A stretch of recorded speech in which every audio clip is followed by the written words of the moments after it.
Okay, no, now we're sorted. Now we're sorted, mate. Now we are sorted, mate. Alright, say something for me, G. Hey, what's going on, everybody? This is G the Hypersapien. Oh no. You froze a little bit when you did that. I hope my internet's not going to be acting up again. Oh no, don't do this to me. Don't do this to me. Okay, we're going to open up a new tab. Or new window, okay. I take the secondary window so I can see how bad the latency looks on the other end.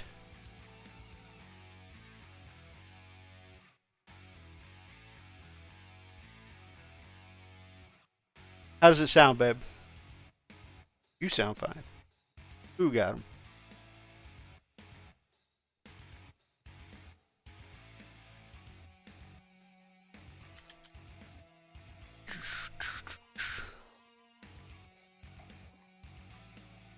Okay, actually it looks...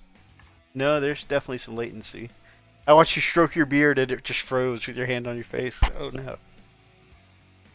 Oh no, potatoes gotta potato. You right. Actually, that's why we're starting at 9 o'clock tonight, is because I hit the go live button an hour ago and then my internet died on me. I tell you, freaking build me, you know, a freaking however expensive computer, but that doesn't mean I'm not going to potato. Goodness, goodness. So, what is up? Your fine ethos. G is stopping and starting pretty hardcore. Okay, so it's just me and him not syncing up very well. Oh, goodness, goodness. Anyways, what is up, beautiful people? It's Wolfbrother Mythos from the channel Frost and Fist, and this amazing guy over to my left is G the Hypersapien. G the Hypersapien. He's not freak. If it's freezing or not. It is. But it can be. Yeah. Depends. Depends on the day. Are you saying you got a little freakadeek about you yourself? I'd say everyone has a bit of freak in them. Giggity. He does get around, doesn't he? Guy character, right? He does get around, doesn't he? Speaking of which, after making such accusations at Freak is actually out at a church function. We all know as we get on to this time of year, lots of holiday stuff comes up. And, of course, with that comes with a lot of church stuff. Yep, church. And so Freak is out at church tonight. So, with that, though, it was just going to be me, and I don't think I'm that interesting on my own, y'all. So, G the Hypersapien here volunteered to come be the personality for the show tonight. You know, so. Even Archer says, lol, church function.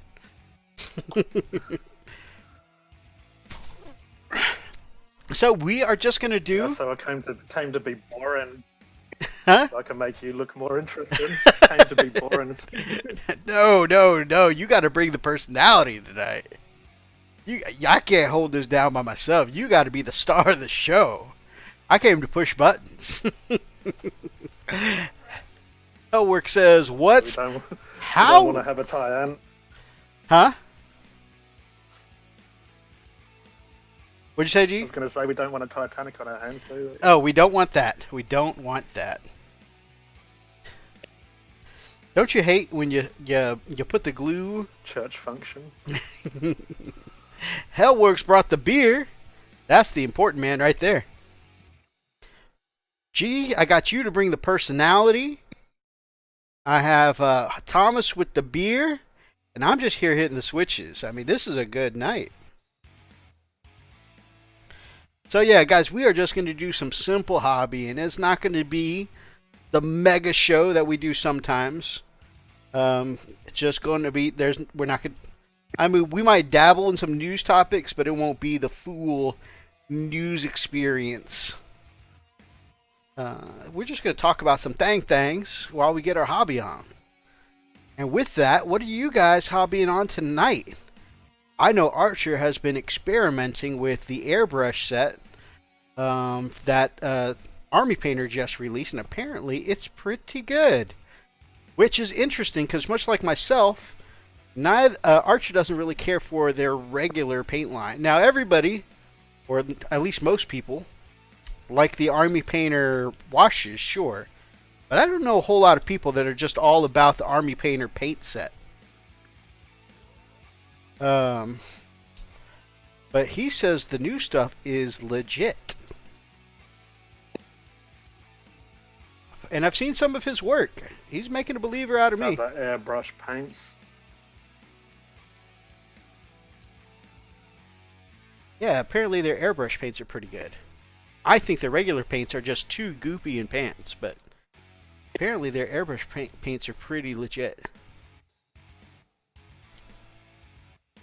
Like, whether I brush their Army Painter regular stuff by hand, or if I do it through an airbrush, I just can't make the consistency not goopy.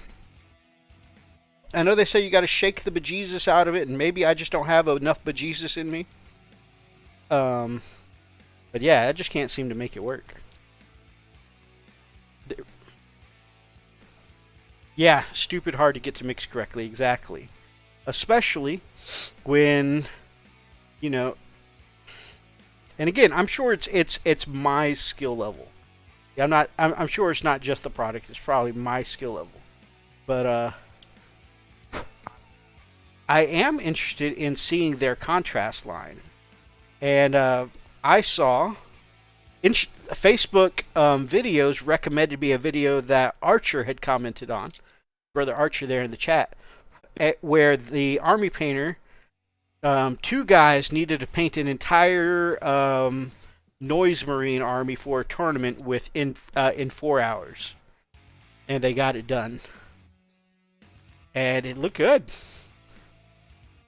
And like they even quoted in their video, it wasn't meant to be like, you know, Golden Demon winning good.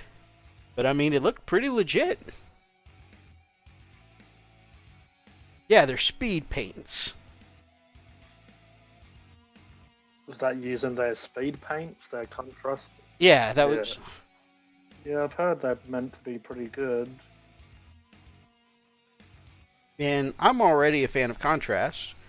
Not necessarily the way that, you know, they're advertised to be used, but I use them more as a filter or an airbrush paint. You know, I don't really do the whole shade and base coat in one. Yeah. Oh. But it seems pretty cool. Yeah, they're great for like glazing and stuff like that, or sometimes I use them to put down a base coat, and once your base coat's down, you can layer it up with normal acrylic. Agreed.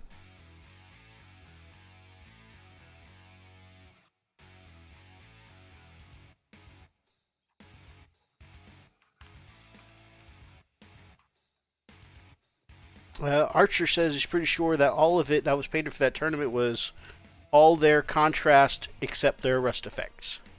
Just saying something.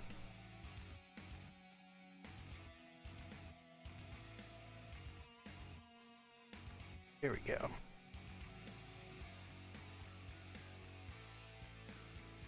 So, you're working on your Smasha knob tonight, my brother?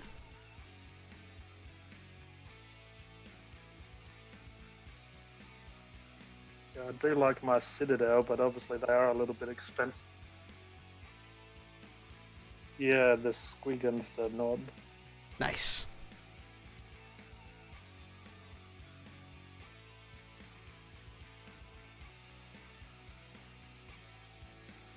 I mean, it's a pretty good model, and yeah, I wanted something that's already been primed for a while. I thought it's time to put some paint on it. I've been looking forward to seeing how that comes out too, so I'm kind of glad you're working on that. That's the one with the fancy headdress, right? That you converted up?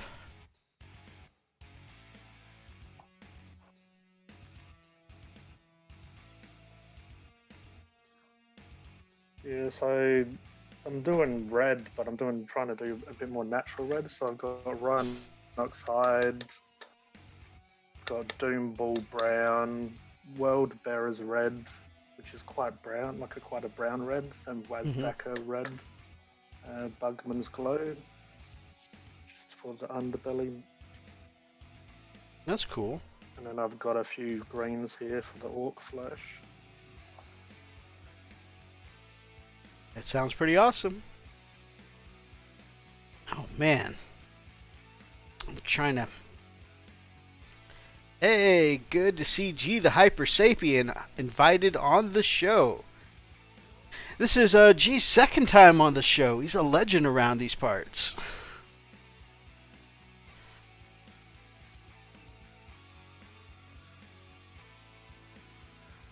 Man, I have been... So it's Frost and War at the moment. The Frost and War. Hey, depending on how hooked Freak gets on his new orc army, you know, it might be like that for a while.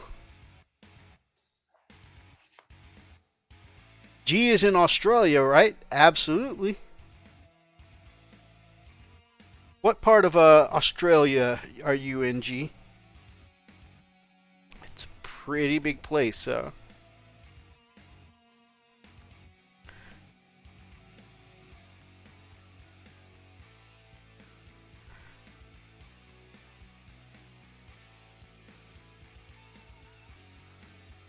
Have you tried the Wraith Bone spray? I haven't tried the Wraith Bones. Yeah, I don't find it the best. You tried the Grey Seer. I like the Grey Seer. I haven't tried the Wraith Bone spray. I do have the Wraith Bone base coat, which I like okay for bone colors and stuff like that. Or sandy, a base for my sandy kind of colors, or even my leathers. But for the most part, I'm a big fan of the Wraithbone. Or not Wraithbone, the Grey Seer.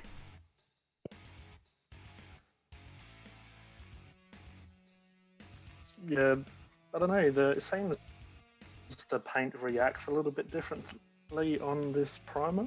I don't know, maybe I'm just tripping out, but it just... seems to just, when you put down base coat, seem to act a little bit different.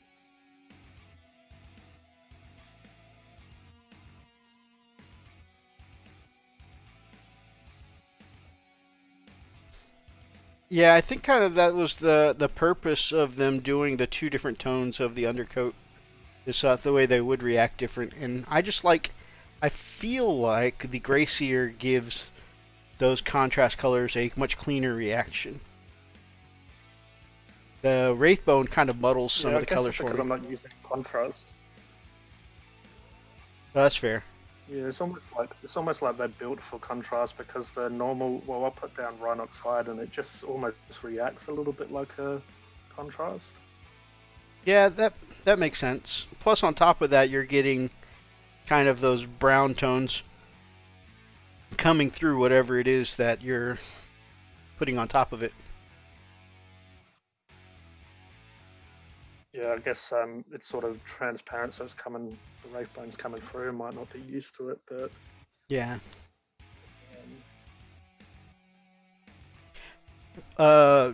Steve, my man, hello and good night, gents. Been a long day. Have a wonderful night. Man, hobbying with this legend right here, I am destined to have a wonderful night.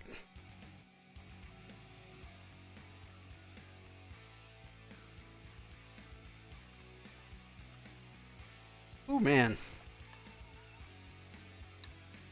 You know, sometimes when you're doing a bits conversion for a weapon, and you've got like the fist, and then the top part of the weapon you're trying to pin to it, and then the bottom half of like the haft you're trying to pin to it, And if you've got like a warped paperclip, comes out looking kind of janky. You ever done that? I think it'll be okay. Are you batch painting that, or is that what you're preparing? I'm still kit bashing right now. Oh yeah. Still at the kit bash level. But what I am going to be working on throughout the stream is my Ebon Kheshing Centurions. So, pretty excited to add those to my white scarf. Let's see. Look like Iron Man. Yeah, my brother Richard from the Nerd Life, he hooked me. He does some assembly from me from time to time, and he said he'd been itching to do a conversion he saw on Reddit using Primaris Marine parts like legs and torso bits to elongate the Centurion look. And he asked if he could do it on mine, and I said I'm down for a conversion. I like my stuff to look pretty unique. And the result is they look kind of like Iron Man suits. Yeah, he did a great job. Basilisk Brown could replace Rust easy enough. The tired part that hates spiders. Oh, I asked earlier what part of Australia you're in, and Thomas says the tired part that hates spiders. And I'm in the south. You're in the south?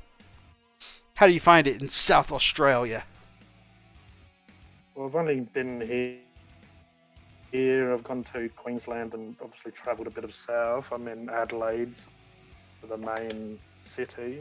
So it was a bit of a shock coming here from England just because the buildings and stuff look different.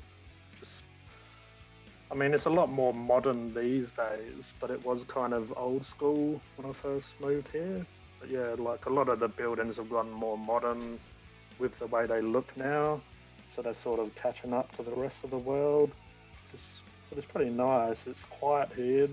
There's not as much going on as other states of Australia. But oh yeah, and some people may not know that. A lot of people peg you as an Aussie. Probably because you mentioning, your experiences there in Australia, but some people don't realize that you're a transplant from the UK. Where in the UK are you from? Yeah, so not a convict, but came here legally. So I was born in West London. So. Fun fact, I was actually born in the same hospital as Hobby Corner Kev. That blew my mind when I found that out. That's awesome. Kind of makes the world seem a little bit smaller. Yeah, absolutely.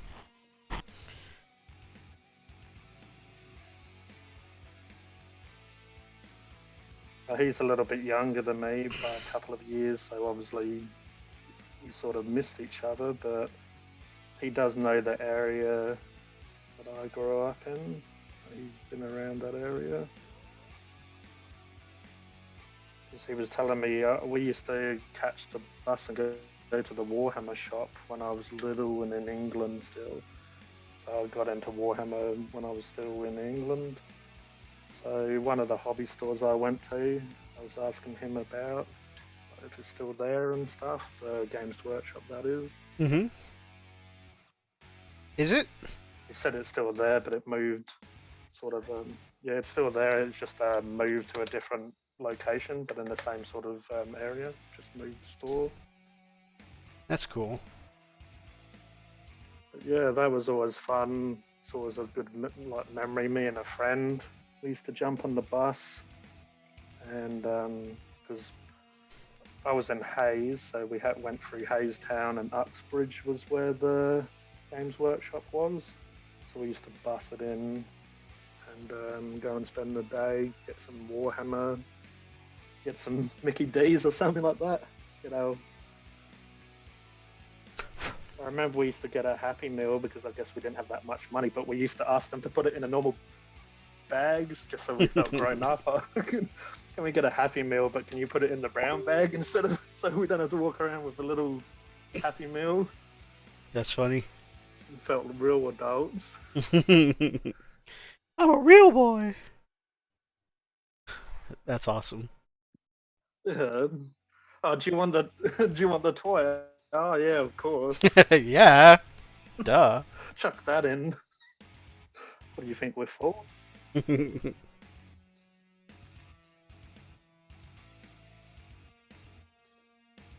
That's awesome.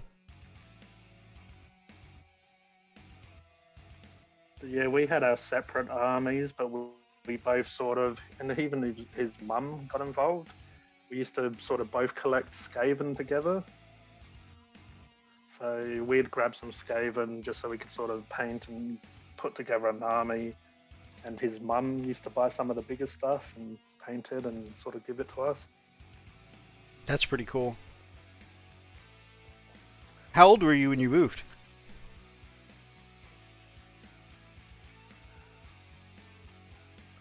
So I was about 11, but I turned 12 after. I think we came in September, and my birthday's in October. So I was sort of obviously my birthday was quite quick after being here, but Right on. What is the number one thing you miss from back home? probably the cooler temperature. Not a huge fan of the heat here, but I can feel this that. summer's been pretty chilled though. Like it can get quite hot, but this summer's been a little.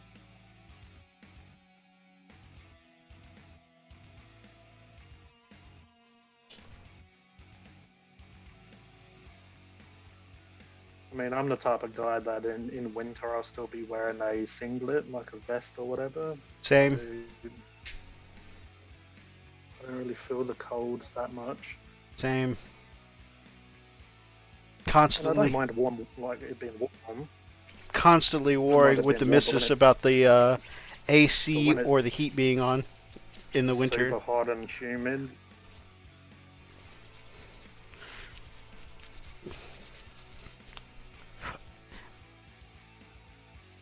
It's hard for me to believe, of course, I mean, academically I know, but it's hard for me to believe that, your half of the world is in summer right now for Christmas.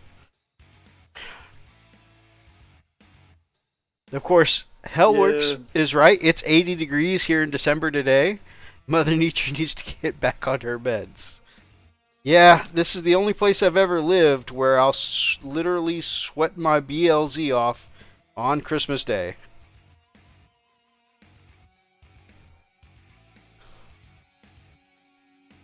Yeah, so that's the same here. Obviously, as you mentioned, it's coming from England where it's cold and winter, and then coming here it's like I was brought up on roast dinner, turkey, and that sort of stuff. But you have it here, but it's not as popular. Like a lot of times, you have cooler stuff, salads and prawns and or shrimp. I believe it's over there, but and cold meats. Christmas tends to be what Australians have because it's too hot really to cook a huge roast dinner.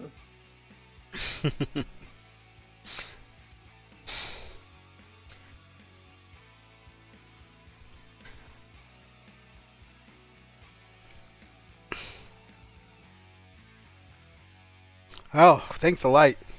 Allegedly tomorrow isn't supposed to hit 60, so I could use some cooler temperatures.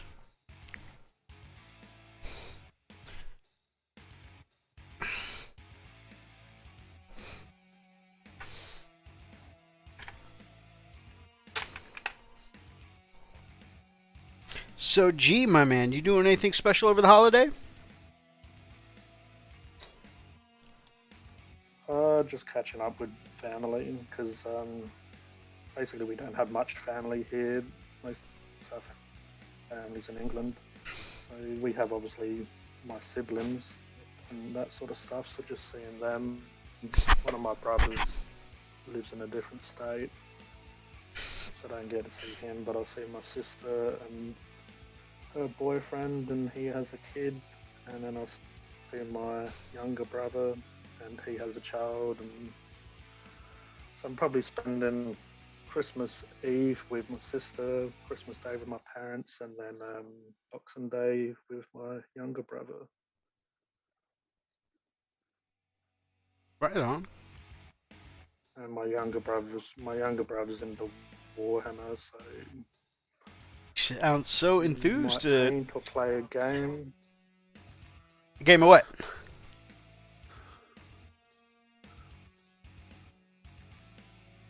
Dave says, I had a nightmare deciding how to paint the spiral twirly pattern on front of the orc flyer nose cone. So I asked around Twitch, and what do you know? I went on a random street, and a dude there painted the GW box art for the orc flyer, Infernal Brush. It's a pretty interesting and detailed dream, my friend. Ash, how you doing? I hope you're well. Good evening. Oh, that was that was a dream. I thought it was like a real story at first.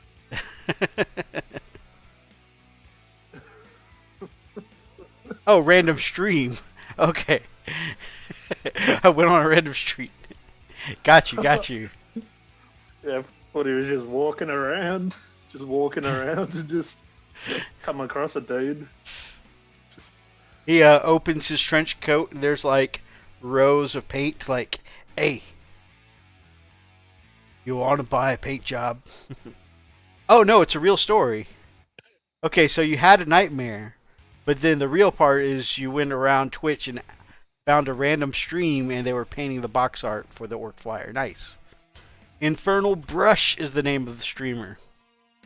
Now, last time I was solo. That sounds familiar. Last time I was solo, I tried to hit the Art of the Week button, and I broke the stream. You were here for that, weren't you, G? I think that was you. Yeah, me, Big D. Me, you, Big D. Ash has been good. Awesome. Good to hear. It's a Opens his trench coat, and he's a flasher who has an orc flyer nose cone on the end of his beep.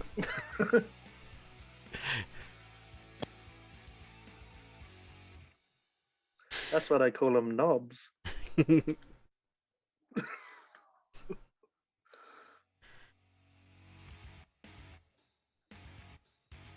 Alright, let's check out the Have to Twitch. get the one knob joke out the way. Oh, sir, you're on the Frosted Fist. There's going to be way more than one. Way more than one. Infernal Brush. I heard he's pretty awesome. In fact, I think Big Mick actually introduced me to him. Holy crap. Can I zoom in on this? Gonna mute this. But man. Lucky I brought my list of knob jokes then. I would say top Twitchers who do heavy metal style are Infernal Brush and Commander Mittens. It's cool. Alright guys, I'm going to try and hit the Art of the Week button, and I'm going to try not to break the stream.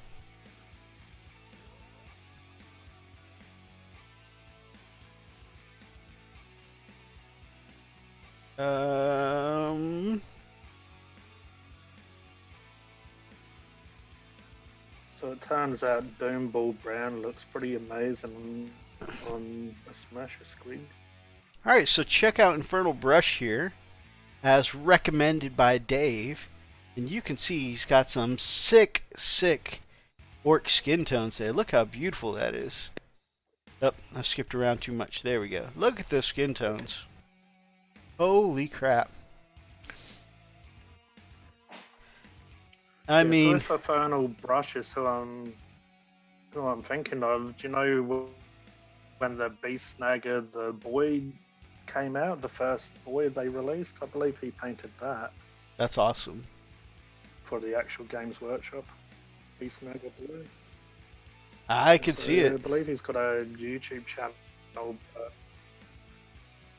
Yeah, so he's got a YouTube channel. I think he's going to get a couple of videos though, because he mainly does Twitch. He's got like a couple of Space Marine ones and an Orc one. Oh, I missed Ash saying, got to get to bed, just wanted to check in. Ash, have a great night, and man, hope you have a good weekend as well. And if we don't see you on a stream before Christmas, have a wonderful Christmas. So yeah, these are some beautiful orc skin tones.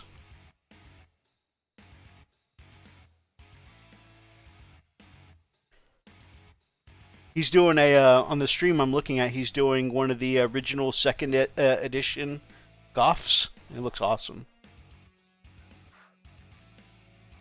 and he's managing to take. How that turns out. He's managing to take the really bright and kind of vibrant yellowy green skin tone. You know, kind of like I usually like to do orcs in that nice vibrant tone, but he's doing it in a way that still comes across sort of, looking. What they do now with orcs, by the look of it. Yeah. It looks kind of like Elysian green orc flesh type skin tone. And it looks very. Oh, it's still got like that Tolkien-y kind of sinister look to it. I like it. And of course, like a jerk, I did not mute my messenger. Now, if I click back on, I love, the shadow. Yeah, that's awesome. Sam Stocks, what is up, my brother? Good to see you. Infernal Brush is pretty cool. At least it wasn't a sign jumping its knob. Ooh. I would say, oh yeah, we mentioned that. Nope, in a dark room. There it is. Yo, Sam. Good to see you, my brother. Good to see you. We were just checking out a Twitcher named Infernal Brush that was doing some brilliant orc tones. How have your projects been going, brother?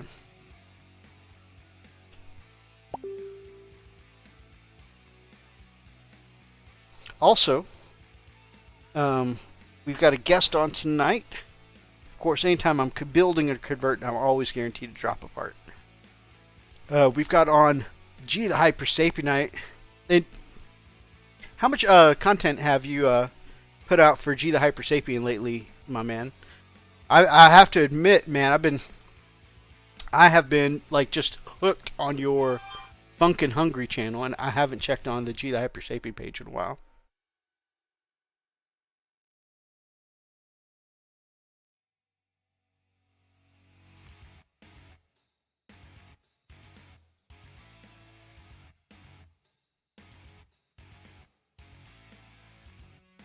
I will try. I haven't set up anything. Goodness. I just cannot get it to focus tonight. Well, I might just be blurry for the rest of the stream. What if I ask you to zoom in? Yeah, so I haven't put out too much content. Now I ask you to come back. Last couple. Go ahead. I'm just talking to the camera. That's alright. So yeah, I haven't put out too much on my hobby channel. I've been focused on the other channel, the second channel I started. But I need to jump back into my hobby channel. So I've got a few reviews or looking at a few miniatures for Christmas. So I've got the red gobbo that I want to unbox, and I want to probably paint him over Christmas. So hopefully I can paint him in time to put a video out for that. If I don't, I'll just paint him and post him on my Instagram and stuff like that. I have the Cromlech Gnaw Christmas Gnaw. So Cromlech have a Halloween Gnaw that I looked at it for Halloween. So I grabbed their Christmas one as well, so I can look at it over Christmas. Also, I've got an OTP Terrain and Miniatures is an Australian 3D printing company. They gave me a prototype of their wet palette. I joined their Kickstarter for the actual release of the product, so you get different colors. I chose green because it sort of goes with my channel color, like a sort of darkish but sort of that bright sort of nice green. So I'm going to probably look at that just to sort of give them a bit of publicity and just look at that and go over that. I've got a few other projects. So I would want to do a hobby update of me working on my wolves. I actually spoke about that last time I was on Frost and Fist, that I wanted to start a wolves army. Which is so awesome. I went ahead and grabbed that because Gap Games, the hobby company that I'm sort of associated with, they gave me some stuff to review for them. They had a first birthday, so they had more % off, so I sort of took it upon myself to support them, but also grab a few $100s worth of Space Wolves. So I want to do a hobby update of me just, I mean, everyone's sort of saying the Space Wolves stuff, but just going over it and just talking a little bit about what I want to do. I'm going to go with the colour scheme that I was originally going to do many years ago, which is sort of a dark purple with gold trim. So, that's cool. So I'm going to do that. I've also caved in and bought one of the Battle Forces, even though I said I wouldn't. One of the Games Workshop Battle Forces, so I ended up getting the Soulblight Grave Lords. So I'm going to have some undead and vampires. Any particular reason you decided on the Soulblight? I wasn't huge on the new vampires, the way they look. I kind of like vampires, you know, looking all sort of sophisticated, I guess. I kind of like the old vampire counts. But that was the one that stood out to me. I did actually have a lot of undead when I was younger, so I kind of like horror, and I like my skeletons, like David and Goliath type vibes. Jason and the Argonauts, that's the one. Getting mixed up. Jason and the Argonauts. You remember that old film and they had the really bad looking skeletons, CGI? I used to always love that as a kid. But yeah, I'm going to do my zombies quite gory, sort of like Resident Evil inspired and stuff like that. Even though Resident Evil kind of went a little bit different.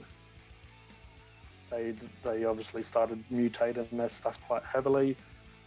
But when I was younger and was starting my undead, I sort of done zombies where the torso's been ripped off and it's sort of crawling along the floor, that kind of stuff. So I want to sort of muck around. It gives me an excuse to do gory stuff, but a lot of people do zombies quite cartoony or quite green and yellowy colours. I might have some quite rotten ones, but I'm going to sort of look in a more realistic way of what a zombie would look like. So skin tones. So I have some that have just changed recently, like human skin tones, and then I'll have the ones that are a little bit more, or add a little bit more different colors and to make them look a little bit rotten. But yeah, I wasn't going to do it, and and then Gap Games all of a sudden got a second allocation of the boxes, the box sets, so I just looked again. Also, my younger brother got the Austriarch Bone Reapers Battle Force, so I thought it'd be kind of cool if we sort of work on them together, and they're both undead, and when we play games and stuff, it would be undead versus undead, but it'll be interesting to sort of work on them and do a slow grow, or sort of work on them together. It'll give me a project to work on sort of when I see him, or just because I do have a Iron Jaws Auric Warclans army. I do have Dominion, so I have the Cruel Boys, so I still need to work on that. But it's a huge save in those battle forces as well. So if I was going to get into a new army or buy, you know, it just saves so much money. I may as well grab it now, even if I don't use it straight away. But my brother's pretty hyped to working them together and play games with our battle forces. Also, I did grab a copy of Cursed City. That was hard to obviously find, Yeah, absolutely. but a hobby store got a few copies of that in. They sort of, found a batch or whatever of them, and they had them for good prices. So I grabbed that a while ago. It's been just sitting there. I do want to play with that game because it looks quite cool. It does look and cool. Interesting. But yeah, then that means I'll have even more undead because they give you a lot of, I think they call them dead walkers.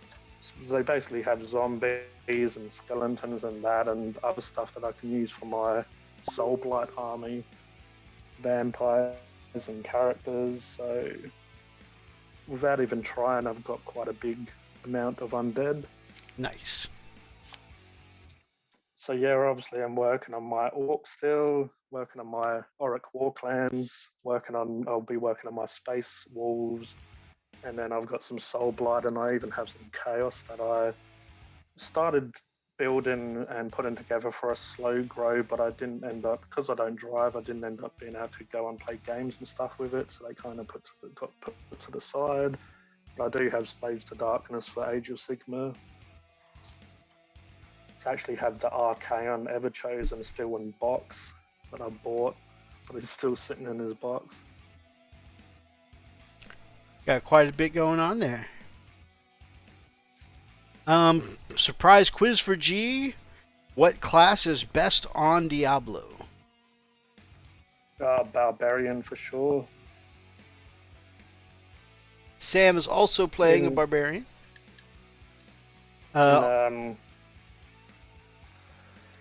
Yeah, so I don't know. In those old games, like I didn't really play Hero Quest, but there was a Dark World game that was quite similar that I played as a kid. I always just liked the barbarian role. I do like magic casters, like wizards and stuff, but I don't know. I guess that's why I like orcs as well. I've always just loved axes or swords and just that whole melee and getting close combat and just smashing stuff that way. Same.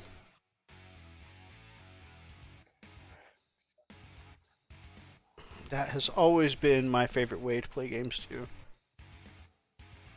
Let's see.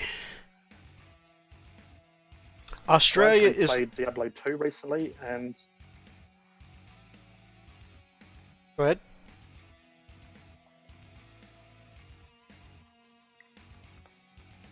so I got Diablo 2, the remastered, and also I grabbed the bundle that came with the Diablo, the third one. So I didn't actually really play the third one when it came out, and I kind of like how it's a bit of a button masher. It's a lot different than the second one, and the second one is kind of cool to be a spellcaster because of the way the game is played. You can't really button mash, and just the barbarian is a bit different. But once you level up the barbarian, it's quite good to have the double axe, the skill that gives you the double axe, and you can work on that. But yeah, the third one definitely, the barbarian is awesome in that. You can just smash the buttons and just swing his axes around like a maniac. I played a paladin in the second one. Loved that. Yeah, I mean, I kind of liked Conan the Barbarian as a kid, the Schwarzenegger film. Of course. I liked that. I quite like that as well. Also, there were some great scenes I loved seeing as a young boy. Like the witch who first gives him information. Oh, yes. Or the scene where they explain, and that was when he first discovered women. Yes.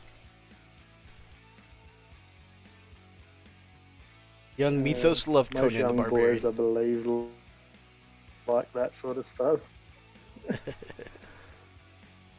Yeah, just for different reasons. Oh, what you loved him for? But also, I think that's one of those movies that just also made me fall in love with swordplay. You know, I ended up studying it later as an adult. Yeah, I quite like katanas and samurais as well.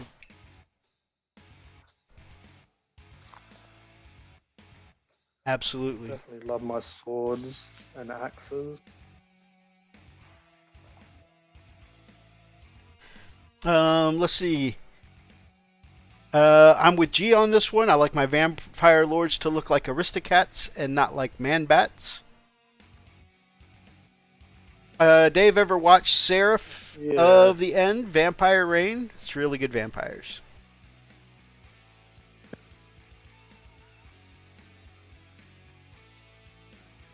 I don't watch much manga. Last manga I watched... That's what made me reluctant to get him. Go ahead. I was just going to say that's what made me a bit reluctant. I was really hyped for Soulblight, knowing that vampires were coming back to Age of Sigmar, and yeah, when I saw that, they was kind of wolf crossed with vampires, kind of put me off a bit.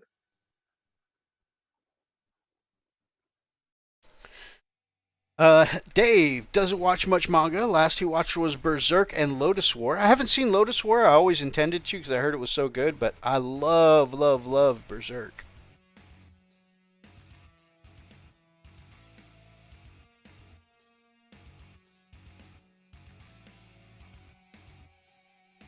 Mythos isn't wrong. I'm not sure what I'm not wrong about, but just go with it. Hellchild loves the Soulblight Gravelords. They do, I think they look pretty awesome. And I love the army your brother chose. Yeah, the so I don't Bone really Reapers. They look pretty pimp too. Yeah. They're kind of Stormcast, but made by Nagash. So I'm not sure how much you know about them, but he basically turns dead bodies, the bone, into the actual armor. So that's why the skeletons have this bone armor. Oh, that's cool. So in my mind, he kind of copied Sigma in a way by constructing the undead into having sort of this bone armor. Instead of the living metal of Sigmar, it's the bone armor of Nagash. Nagash. So I wasn't a huge fan of them. Some of the models I quite like. Some of them, I think it's because I kind of like Tombs of Cameron, the Egyptian undead army. I never collected them, but I quite liked the idea of them. But when I painted a couple of my brothers, he was trying to come up with colour schemes, so he bought a box of the Mortec Guard and wanted me to do a couple of my own sort of schemes that I would do if they were mine, and he did a few of his own. But after painting them, kind of fell in love with them a bit. Just they were kind of cool. You know, I was that way about orcs at first. As much as I'm an orc enthusiast now, I was like, I'd never been into orcs before. But I'm like, I have them, and I want to go ahead and do the army justice, because this is my brother's army, and, he entrusted it to me. So then once I got to building and painting, it was just like, oh my god, it's so good. I find that with some models sometimes. Sometimes I see a model, and Games Workshop do a great job with painting them, so I'm not giving them crap about that. But sometimes it's either the paint job or just sometimes you get the plastic in your hand and you look at it and you just fall in love with it, but you never really liked it when you saw pictures of it. I find that with certain models, I'm not that hyped about, and when I've got it in my hand and I'm putting it together, building it, or start painting it, it just all of a sudden start loving it. Agreed. I know exactly how you feel, my man.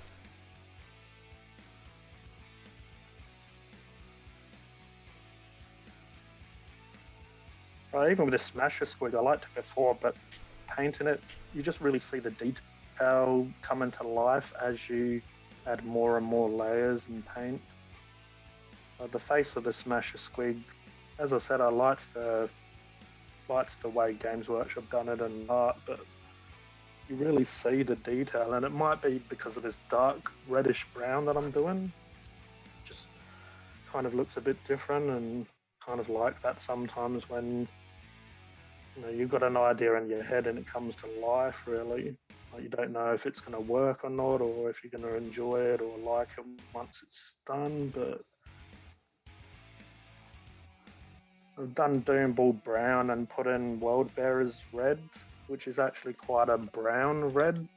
Like you put in that next to Doomball brown, they're quite similar colours. Right. Obviously, there's more red. There's more red in World Bearers and or Word Bearers. Thinking of World Eaters, Word Bearers, and yeah, they're quite similar, and it's working quite nicely on the. You probably can't see it on camera, but can send you pictures. But yeah, I'll post some pictures anyway on Facebook and Instagram after. Sweet. Just but yeah, once you get it in your hands and it starts coming together. Building up to.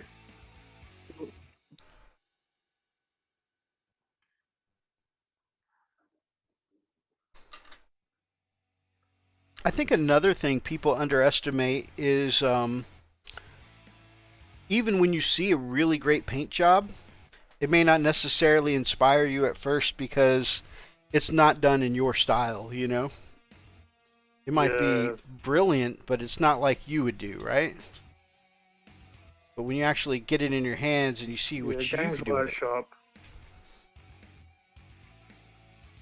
it. Games Workshop are quite heavy into the building up highlights and not really blending them as much, and obviously especially with Space Marines, like their Space Marines look amazing, but I'm not huge into just edge highlight in every part of stuff. Mm-hmm. I spend a lot of time painting, but geez, if you want edge highlight and to look like heavy metal style, it's just kind of ridiculous in a way. But so as you said, once you paint it in your style, that's when you sort of see it come to life a bit. You see stuff, you almost feel a little bit intimidated sometimes with Games Workshop stuff. Obviously they have really good painters and heavy highlight. Sometimes the way they do it as well, it kind of hides a little bit of the detail because there's so much edge highlighting going on. That's where your eyes are drawn to all the crisp edges. Right. Sometimes you miss other details. I totally agree.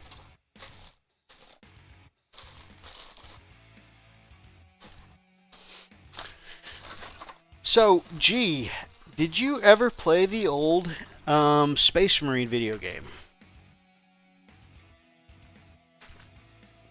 Yes, I did, and I saw the second one coming out. I saw you posted it on your page, and my younger brother posted it. Because I quite like Gears of War. Similar to Gears of, how you hide behind stuff and you can sort of shoot over walls. And obviously in Gears and Space Marines, you have the chainsword and the bolter with the chain bayonet attached to it. In Gears of War, that is. So yeah, I quite like how they went to NIDS as well, because it's quite a good progression from Orcs being a big horde army and stuff to go into Tyranids. I thought was really good choice. They looked really good as well, the NIDS. They really did. This sort of new but classic scheme with the bone and the purple. And it just really looked good because it was so realistic and kind of made me want to paint some NIDS. Because they do that colour scheme, obviously, but in the game it looked hyper realistic. Having that bone colour for the sort of, because obviously they kind of like bugs in a way where the bone is on the outside, like insects. Have a good night, Thomas, my brother. Yeah, that looked amazing. I was so hyped for it. Really impressed. Take care, man. Yeah, it's a lot of people have been speaking about it lately. It's like the hive mind of humanity knew that a new game was coming out before it did, because quite a few people have been speaking about it recently. I think I mentioned it on the show just like 2 weeks ago. Yeah, it was either the show or a hobby hangout. We was talking about it, or you was mentioning it, and yeah, other people have. I've been wanting to even play it as well. So having a new one coming out is going to be great. But I'm going to have to go back and play the first one just to, because I had it on, it would have been Xbox 360, I believe. So that was quite some time ago. What would you say? Probably going on 10 years since the last one? Something like that. But you know what? Who can tell us? Yeah. Google.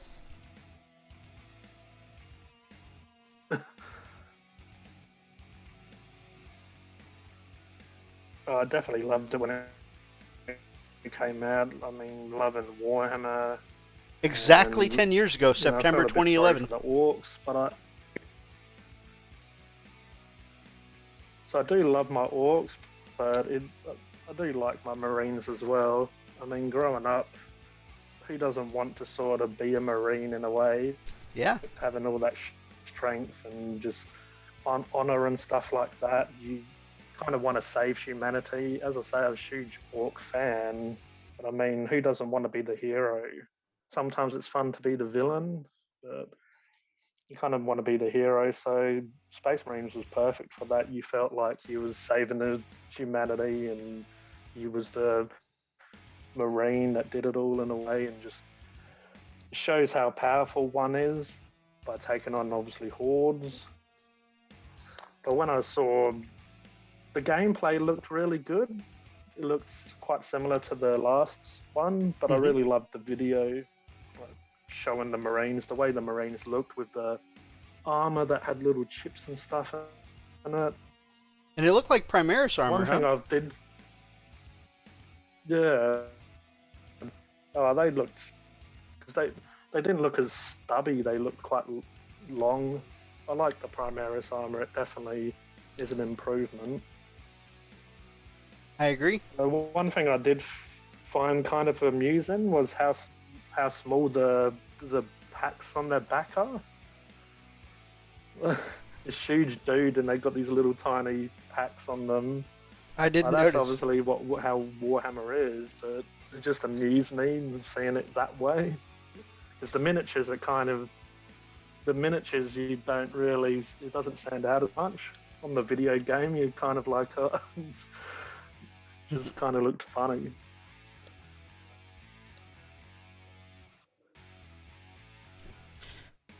Yeah, I was absolutely loving... Absolutely loving Halo, though. Obviously, the Spartans, I'd say, are kind of inspired a little bit by Warhammer, it seems. Obviously, they have their own unique look.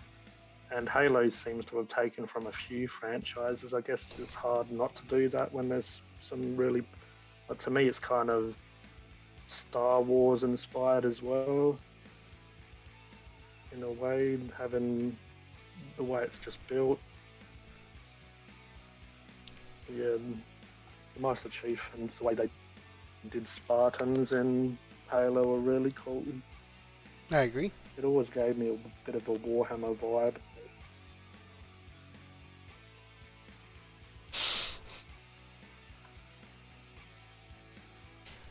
They also put out a new Vermintide game trailer last night. I haven't played any Vermintide, but it looks really cool.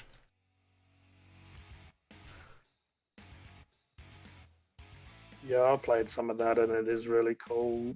It does kind of have that Lord of the Rings, that Hero Quest kind of vibe, because you have obviously a small group of different people from different factions. So you have your dwarves and you have your humans and stuff like that. But Vermintide 2 was really good. Apparently the new one is called Warrior Priest. And the trailer starts with him praying to Sigmar, and like Chaos Warriors are like breaking down the doors to this church. It's pretty cool. I'd definitely recommend it for people that like that type of game, but also like Warhammer, because it's really cool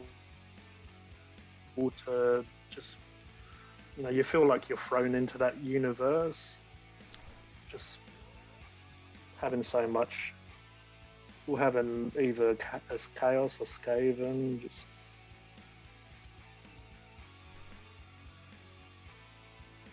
I quite like Chaos Bane as well. That, speaking of Diablo, it's a similar game to Diablo.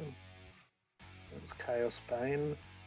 I actually have an expansion that I haven't played yet, but in Chaos Bane you can be a dwarf and different, like an Empire human man, and you fight Chaos and you fight the different graded demons, so you fight the different Chaos gods, so you're fighting Khorne and Nurgle and so on. That's and the pretty- end bosses are the graded demons, and they get obviously harder and harder. Like when you fight Nurgle, the graded demon, the great unclean one, he just sits in a throne for most of the time, gets up occasionally, swings around and spreads some disease and sits back down. Yeah, that was actually a really cool game. Pale Orc says, "My Wolfbrother and that guy."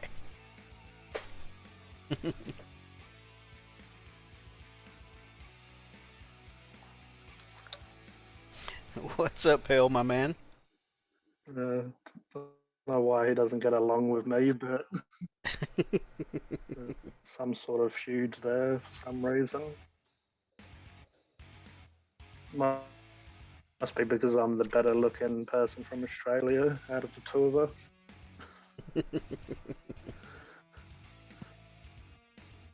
How are you, Pale, my man?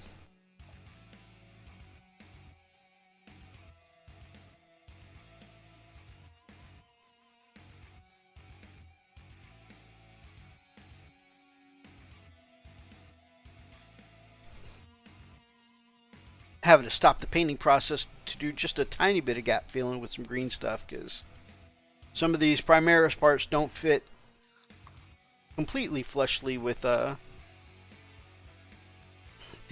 Centurion kit. No big deal though. But the it looks a little bit, if you hold it at the right angle, it looks like the Centurion guy's got no ankles.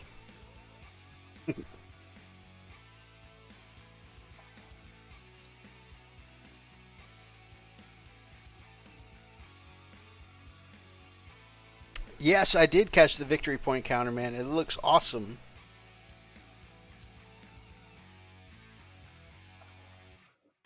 It's awesome indeed.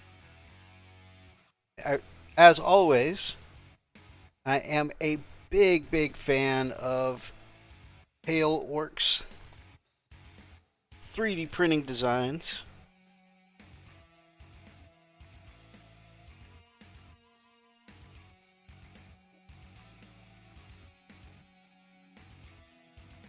I'm going to pull up your stuff here in a second.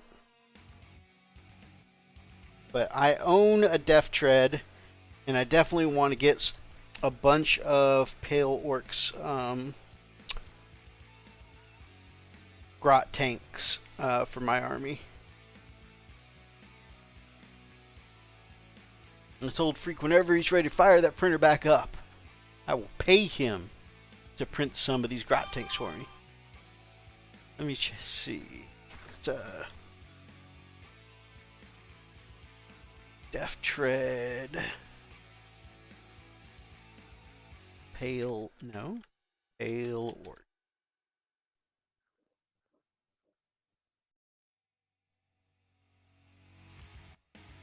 I always forget what 3D printing site it is. It's not. It's 3D Colts.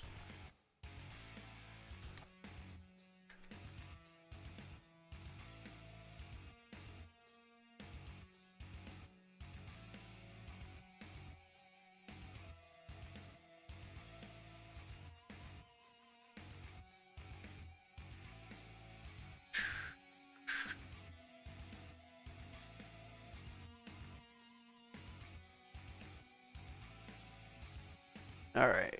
And now I'm going to hit the button again. Had a guy recently purchase them and printed like 5 with auto supports, and they came out fine. Nice.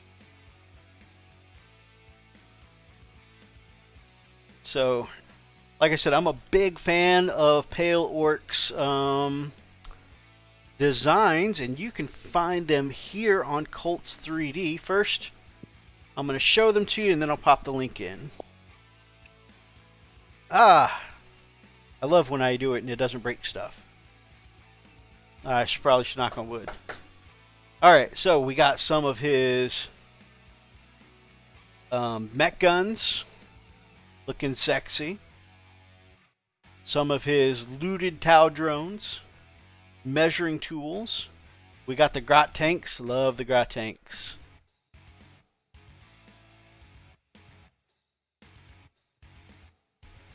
Some more of the looted Tau stuff. Some missiles. Could always use more missiles and bombs. Even though I'm not big on the Tau stuff, I really like the design of this one. We got separate printable treads for your orc needs. Saws for your def dreads or def treads. Missile launchers. My def treads got 4 of these custom mega blasters. Freaking love it. Got the Scorchers here, and then you've got the whole combo set.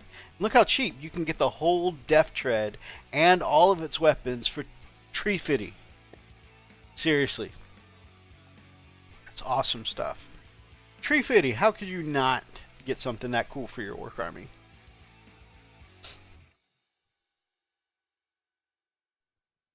$0.70 for a mech gun file. Holy crap. We all know that mech guns are some of the best firepower in the entire game. Get some Smasha guns for 70 cents.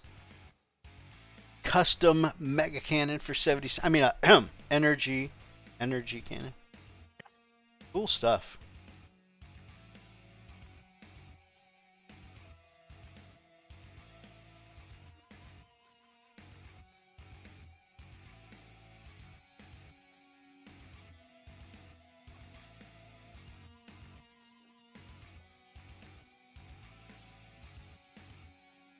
There's the link there if anybody's interested in checking it out themselves.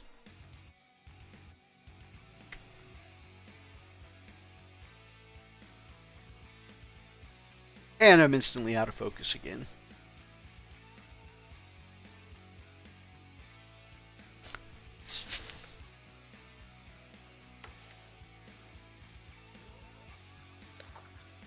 I don't know what's with my camera today, guys. I've deliberately undercosted everything in an attempt to sell them. If I make 80 cents for a file, but over 1,000 people purchase it because it was so cheap, it makes sense to me. Very sweet.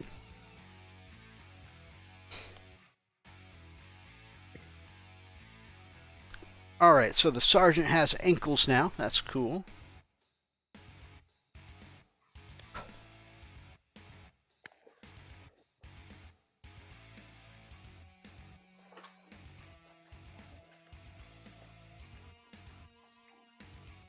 That guy could use a little gap fill-in. And this guy could use a little gap fill-in. Not as bad as the others.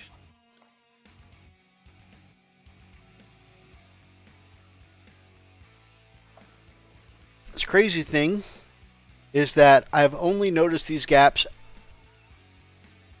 after I primed everything. You know, if everything was light gray, it didn't look so bad. Yeah, I'd say it happens to most of us. You go over it and yeah, it definitely shows up once some paint's on it. I'll break out the airbrush later. Just where you go over the model 20,000 times and normally find a little mold line. A few more gaps, a couple mold lines you didn't see until after you painted it. That's how it goes.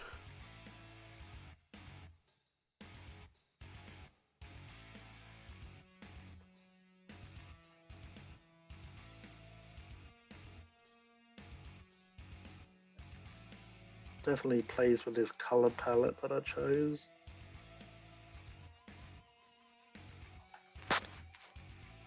Oh yeah, Hey, what's going on, mates? Meeks, what's up, baby? Freak said to let you know that he will be on Valheim sometime tonight, depending on what time he gets out of church. He's got a church function tonight, so that's why he's not here on the show.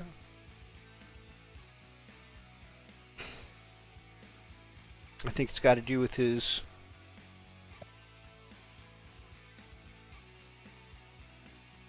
one of his church functions. Ah, you just got off work.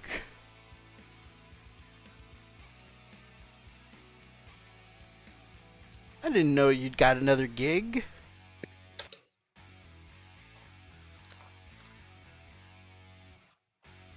Thought you were still sticking it to the man.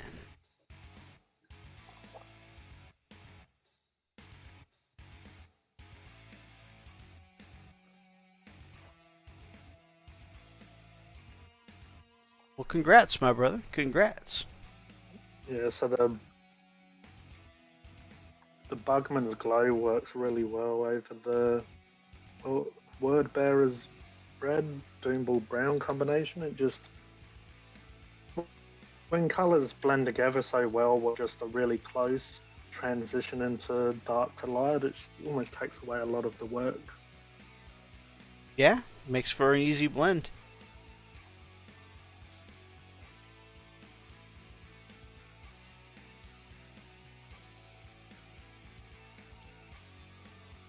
I guess that's what's good about these sort of brands.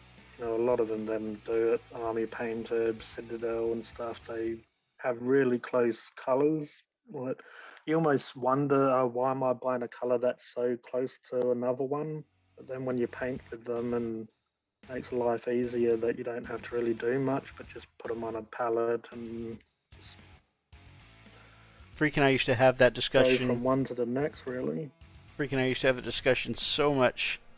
Because Freak is... What's the point of buying similar colours?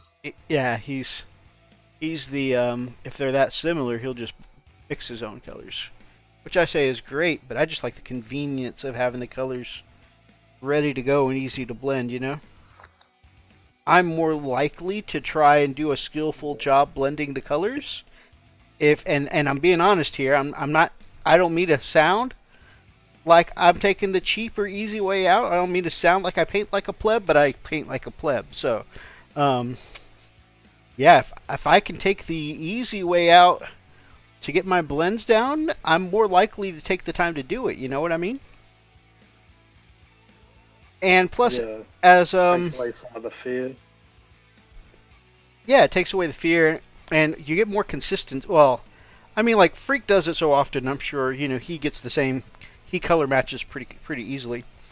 But for myself, I feel like I will get a better color match, by using premix because they're designed to be those colors. You know what I mean? It's not for me. It's not some guy in the living room trying to make sure this color matched the last color. That's some guy in the living room being me. I mean, I do both. I do blend, and I like to put down. I'd say when it's not an army, like say if you're painting an army, you kind of want the colours to match. Mm-hmm. You obviously don't really want to mix them as much, like Space Marines or whatever. But when it's a once-off model, I do mix and change and make up my own stuff. But also, I'd like to do what you said, where you just put down these paints. And I mean, I am still kind of blending the Bugmans in with the last color a little bit. But when you put it on the model on top of the last paint, it's just like a perfect highlight or a perfect next color to work with. Agreed.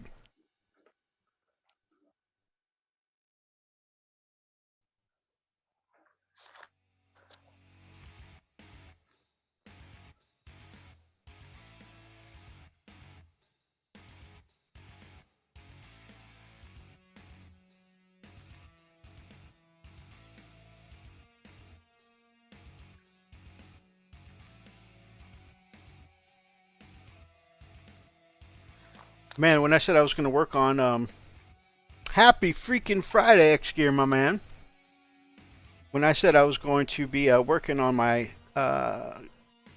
Centurions tonight for the show, I didn't realize I'd be green stuffing ankles all night.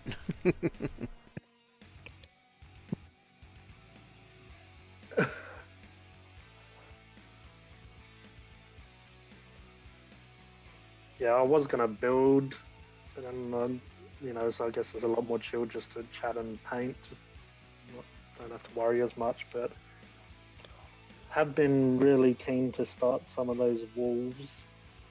Did buy some extra bits, and I'm gonna, just like I was talking to you last time, I kind of want to make them my own, but obviously not move too far away from as well that they're recognizable as Space Wolves.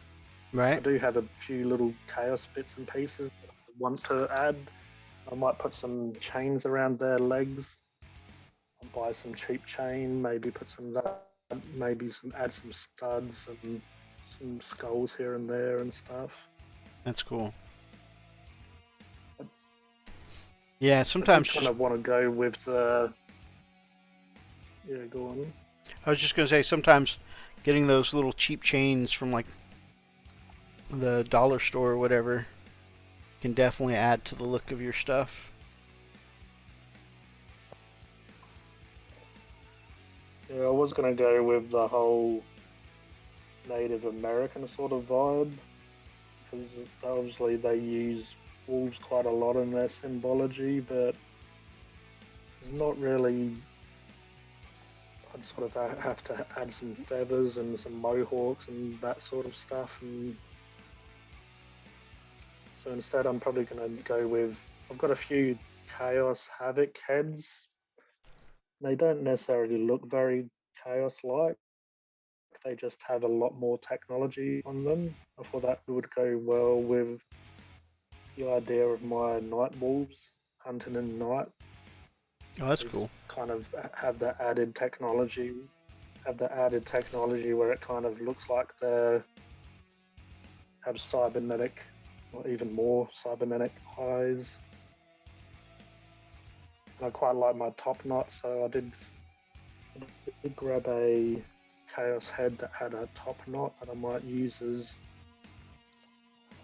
whoever that character is. I'm not that familiar with Space Wolves these days. That character from the Combat Patrol.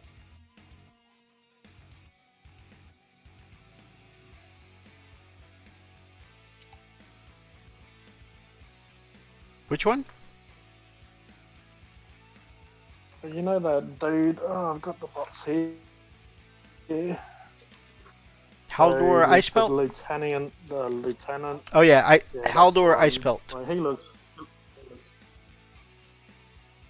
Yeah, so again, I don't want to change too much because he looks amazing as it is, but I might maybe put the Chaos head with the top knot. I do kind of like his face as well, but then I might take his face and obviously put it elsewhere. Now, going over some of this stuff, it's kind of funny, the older stuff, how, not really bad, but how outdated some of the sculpts are. So the Combat Patrol looks awesome. I've got the heads on the Thunder Wolves. They look a little bit outdated, so I might On the riders? chop and change just to make.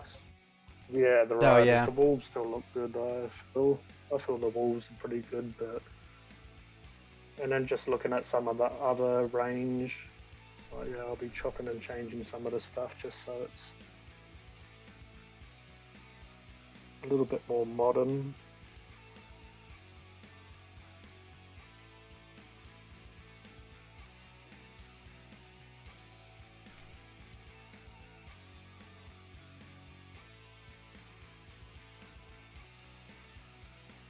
No, I agree. The faces on the Thunderwolf riders definitely have a certain look to them. I ended up changing them on almost, I think, all my Thunderwolves.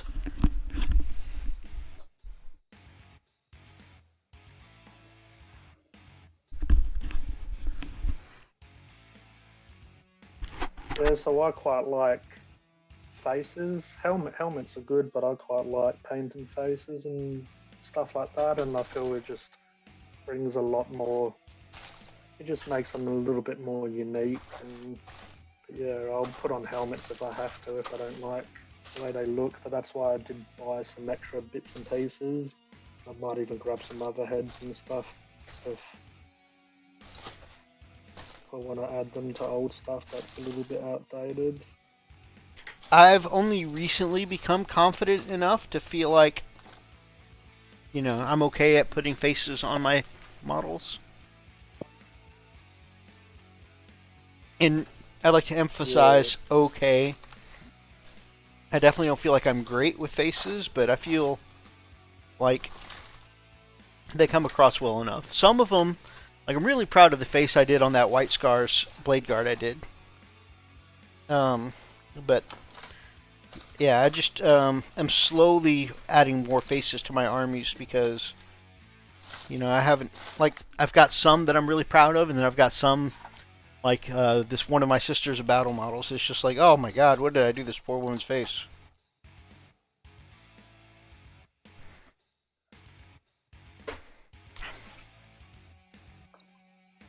Yeah, and even what's his name, Miniac struggles with faces. He did that sister's face. I mean, he's an amazing painter, but it did look a little bit. I found with some of Miniac's stuff, it's like it looks good and he goes a little bit too far to the point where he doesn't ruin it, but he kind of at a stage where I mean, I do this sometimes myself, but you don't know where to stop. It looks good, but you just feel like you can push it more, and obviously once you go too far, you can't really take it back. I tell Freak that's my too much gene, where I just have this impulsive need to a little more, a little more, Yeah. a little more, a little more. Fucked it up. I hate that. That's it. That's such a bad feeling because you know you had it right at one point.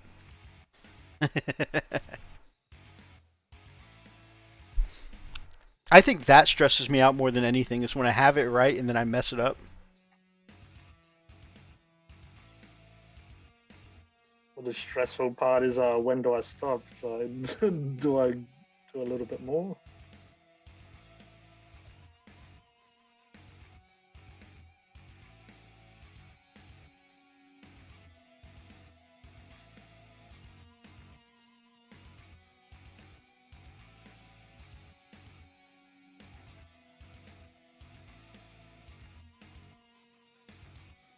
Yeah, I've definitely improved on faces. I mean, when I was younger, I just used to sort of rush a lot of my stuff, like I guess a lot of people do, just to play. So I'd really enjoyed painting with a couple of friends that I had that played with the hobby back in the day.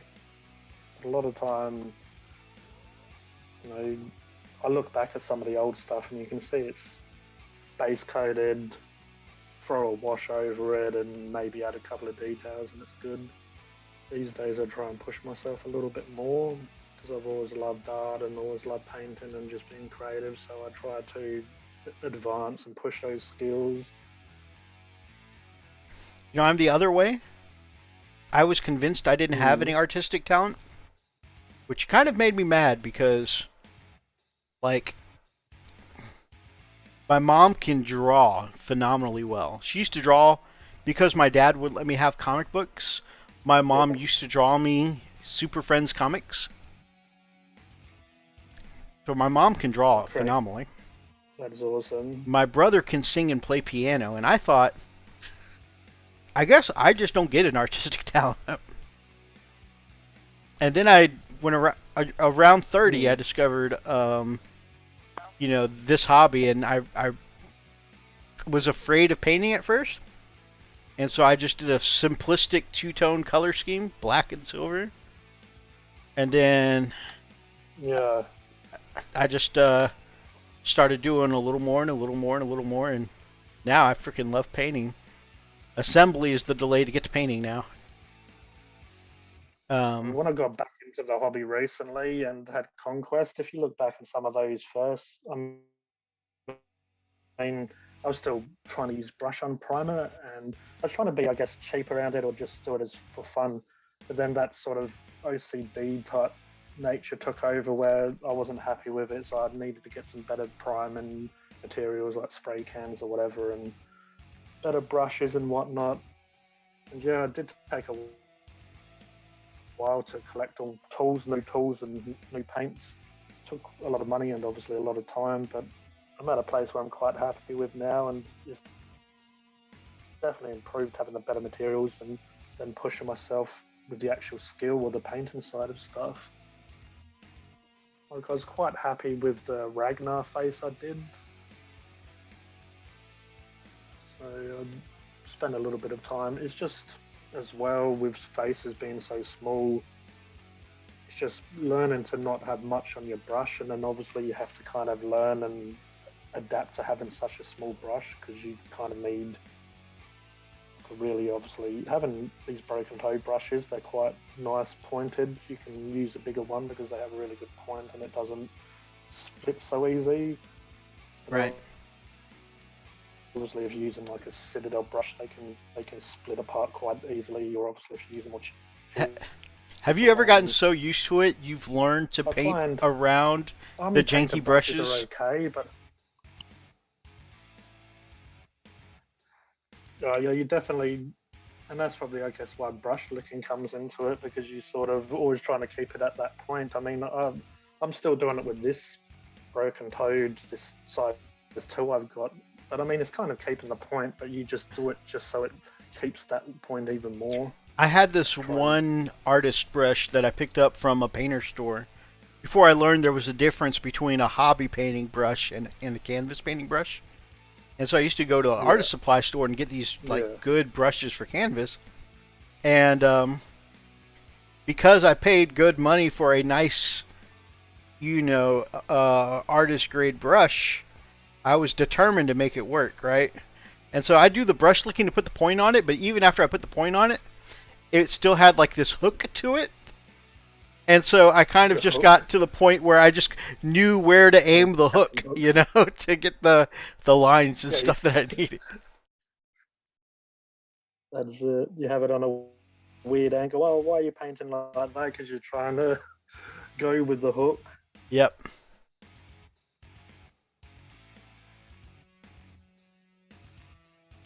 It's funny. You just make yourself adapt.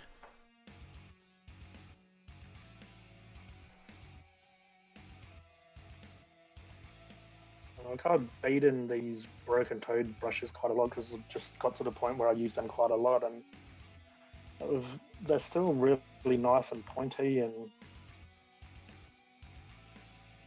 so they're a little bit on the pricey side, but that's what you get for having decent quality. You paid more.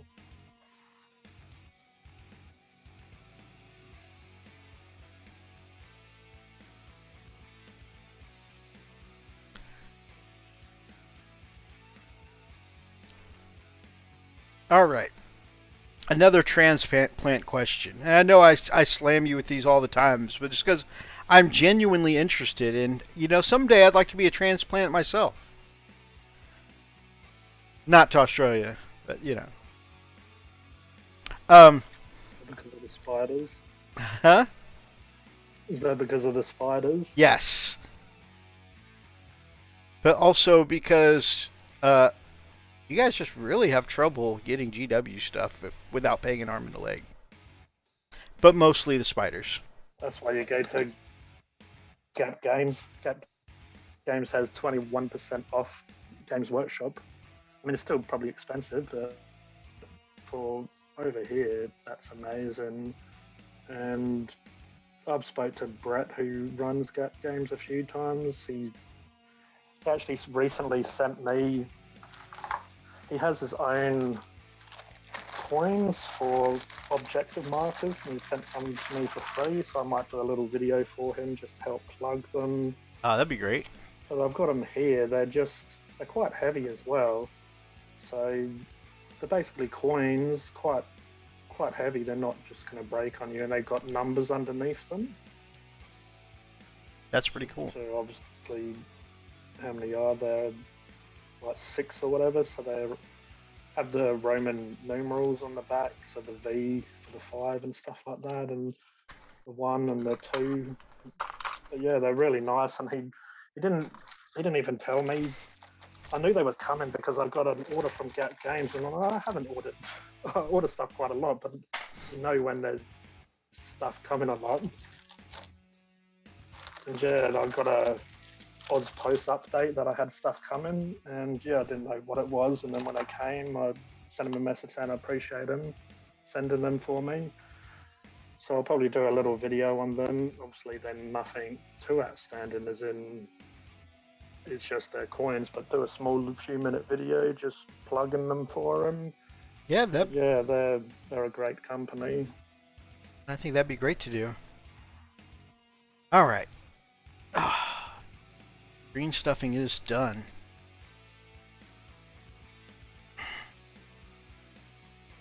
It's just one of those things. I definitely find myself, if people are going to look after you and do stuff nice for you, do it back for them. And agreed. That's kind of how I got connected with them. I found them because I wanted the Orc Death Dread to review on the channel, and a lot of places were sold out. So I came across Gap Games and saw that there was another store that had, because there's a few stores in Australia that have 20% off. There's an Empire place and Emerald Hobbies. They're really good as well.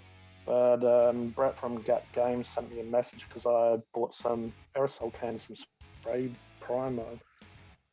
And he said, oh, it's probably going to take a little bit longer, just to let you know, because they can't go on the plane. They send them, they deliver them in a vehicle, like a car or a truck or whatever. I said, that's fair enough, because some places don't sell spray cans online, because obviously the damaged goods sort of thing, they charge more, or it's hard to get them through security on a plane. So I was pretty impressed that Gap Games sold them.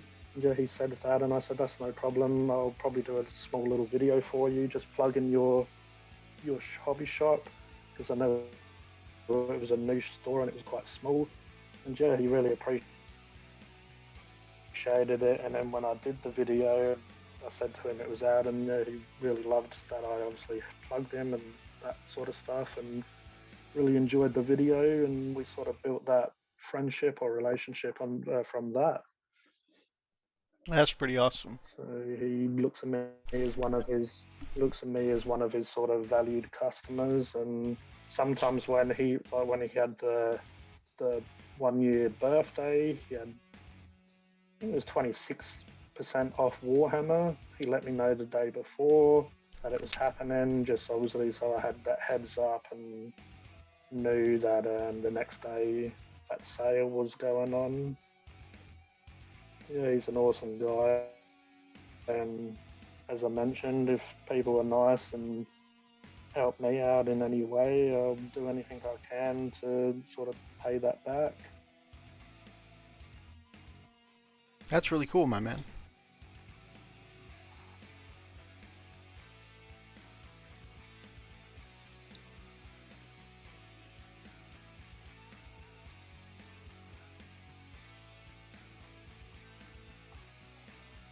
His store blew up as well, because he was, to be able to stock Games Workshop stuff, you need a brick and mortar store. Like, you can't do it online. They want you to have a physical store. So he does it out of a news agency, Gap Games news agency, and then obviously he's got the hobby store. But they just blew up, and they have heaps of ranges now. So they went from just having Citadel and Army Painter and a couple of Vallejo and stuff like that. Now they stock so much, and yeah, it's just good to see people doing well for themselves, especially with all the stuff that's been going on. It's been obviously hard for people, but yeah, they went from, I just noticed on their page they get a lot of traffic now, a lot of people. I mean, people love a good deal as well, so you know, they have good prices and good customer service, so why wouldn't you go there, really? Heck yeah. So what is one favorite food that you miss from back in the UK? And what is one Aussie dish that you've come to love as a transplant? Guess in England, probably fish and chips, just because over here a lot of the chips are frozen, where in England they're really heavy on the fresh cut potatoes. Well, you obviously call them fries where you guys are from, but basically fries or chips. They cut them normally fresh in England. A lot of times they cook them in beef fat as well, so they have loads of flavour. And they'll cook the chips in the beef fat. And there are a few places here, very rare though. Most places do frozen fish and chips. There are some places here that will do them fresh. There's a place near the beach that's about half an hour drive from where I live that do fresh. And it's always nice as well to know they're using fresh ingredients, and obviously that in that way they're supporting fishermen or whatever the case may be. But it's nice to see them put the batter on fresh, so you see the fresh fillet of fish and they put it in the flour and the batter and then they deep fry it and stuff like that. And obviously these places as well get known for the best fish and chips in Adelaide or South Australia and stuff like that, so it's obviously noticed by the customer. But maybe that and fried English breakfast like bacon, eggs, and all that sort of stuff is what they normally call English breakfast. That's not as popular here. You can get it again, but it's just something that isn't quite as popular, or it's a little bit here and there. That's probably what comes to mind, just because they're quite sort of obviously common in England, and you sort of take it for granted when you're there. When you go elsewhere, it's just hard to find like good stuff. In Australia, I'd say probably really popular here.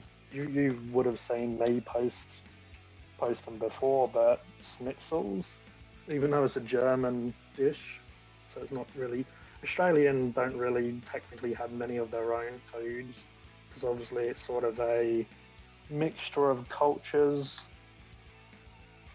You know, stuff like they call the meat pie, which is a pie like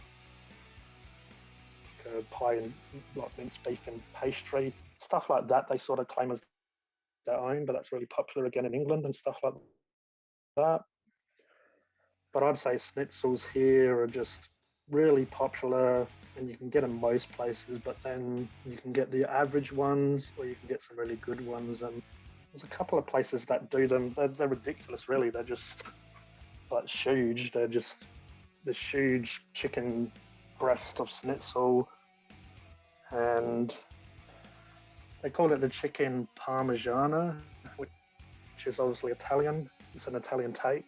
I believe originally in Italy they done it with eggplant, because obviously again schnitzel's kind of a German origin. So they did it with eggplant, and they put, you know, like the red Italian sauce that they put on most stuff. Mm-hmm. They put that on top of the chicken schnitzel, or you can have veal, or they even do pork and stuff. But I find chicken goes well with the Parmigiana. I mean, you probably know this dish and explain it to you. People probably know it, but you put the you bread the chicken, you put the sauce on it, and obviously it has that nice tomato flavor with a little bit of garlic, a little bit of herbs like oregano and stuff. Oh yeah, chicken parmesan is Taste a little bit of popular. that. And then you normally put mozzarella cheese. Oh yeah, it's a popular dish here in the States. I love schnitzel. Although when I lived in Germany, it was like for sure. It was almost always pork. There was this little bakery across from the apartment complex where the Americans lived, and man, for $2 American, we used to be able to get a nice, fresh, crunchy but soft on the inside brötchen roll and fresh schnitzel, and it was so good. So good.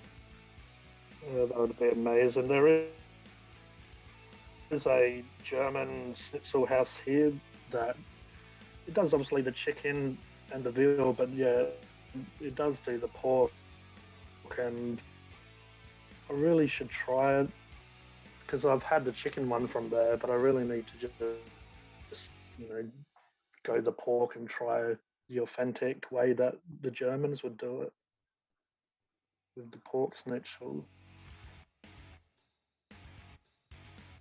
But I'd say that's probably a dish that they do have them in England, but they're a little bit different. And I didn't really have them in England. I believe they've only got popular since I've left, really. I think they call it a parma in England, and they normally refer to it as a parmi in Australia. You've got to shorten the words because Australian and English love to shorten their words, but yeah, not really sure what else.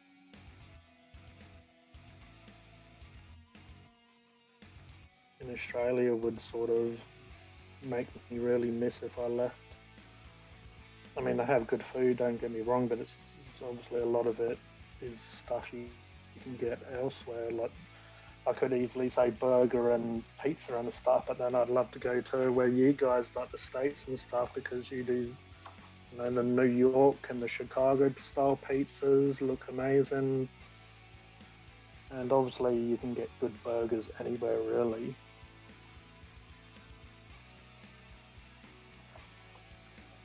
Especially, well, I found a lot of good restaurants are popping up in Adelaide. We used to be a bit behind a lot of the other Australian states. But there's a lot of good burger places and that sort of stuff has been popping up lately. It's almost sport for choice. We didn't really have too much besides the mum and pop type stores.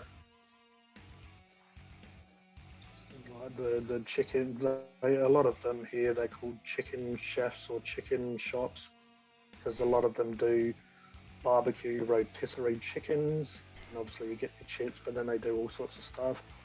Also quite popular here is the gyros, like the Greek Oh bread man, I love gyros. Garlic sauce, I really love them. Yeah, so they're really popular here. They also have an AB here, is what they call it here, which is you get chips and you put the sort of the lamb meat and that sort of stuff onto the chips, and then they normally put garlic sauce, chili sauce, sometimes ketchup and barbecue. You can obviously choose if you want one sauce or all the sauces. But they're pretty amazing if you're in the mood for that. That So sounds it's just great. kind of without the pita and without the salad. And then they just put it on the bed of chips just to be even more healthy. Right, And right. I Got to guess keep it healthy. potato, a vegetable. So, That sounds awesome. do you want the salad? Nah, I'll just have them on a bed of fried chips. But yeah, that's another dish that's kind of popular here, I guess, that wasn't sort of known to me in England. Yet again, they have couple of good Mexican places, but obviously you can get that in different countries. And obviously in Mexico, that would be just normal food to them.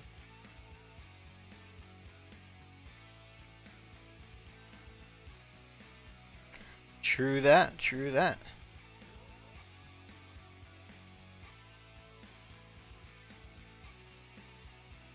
I mean, it would be kind of hard to leave now because as much as I still look at England as home and still sort of obviously my origins and what I sort of relate to as my culture, it'd just be so weird now leaving Australia because I've been here so long.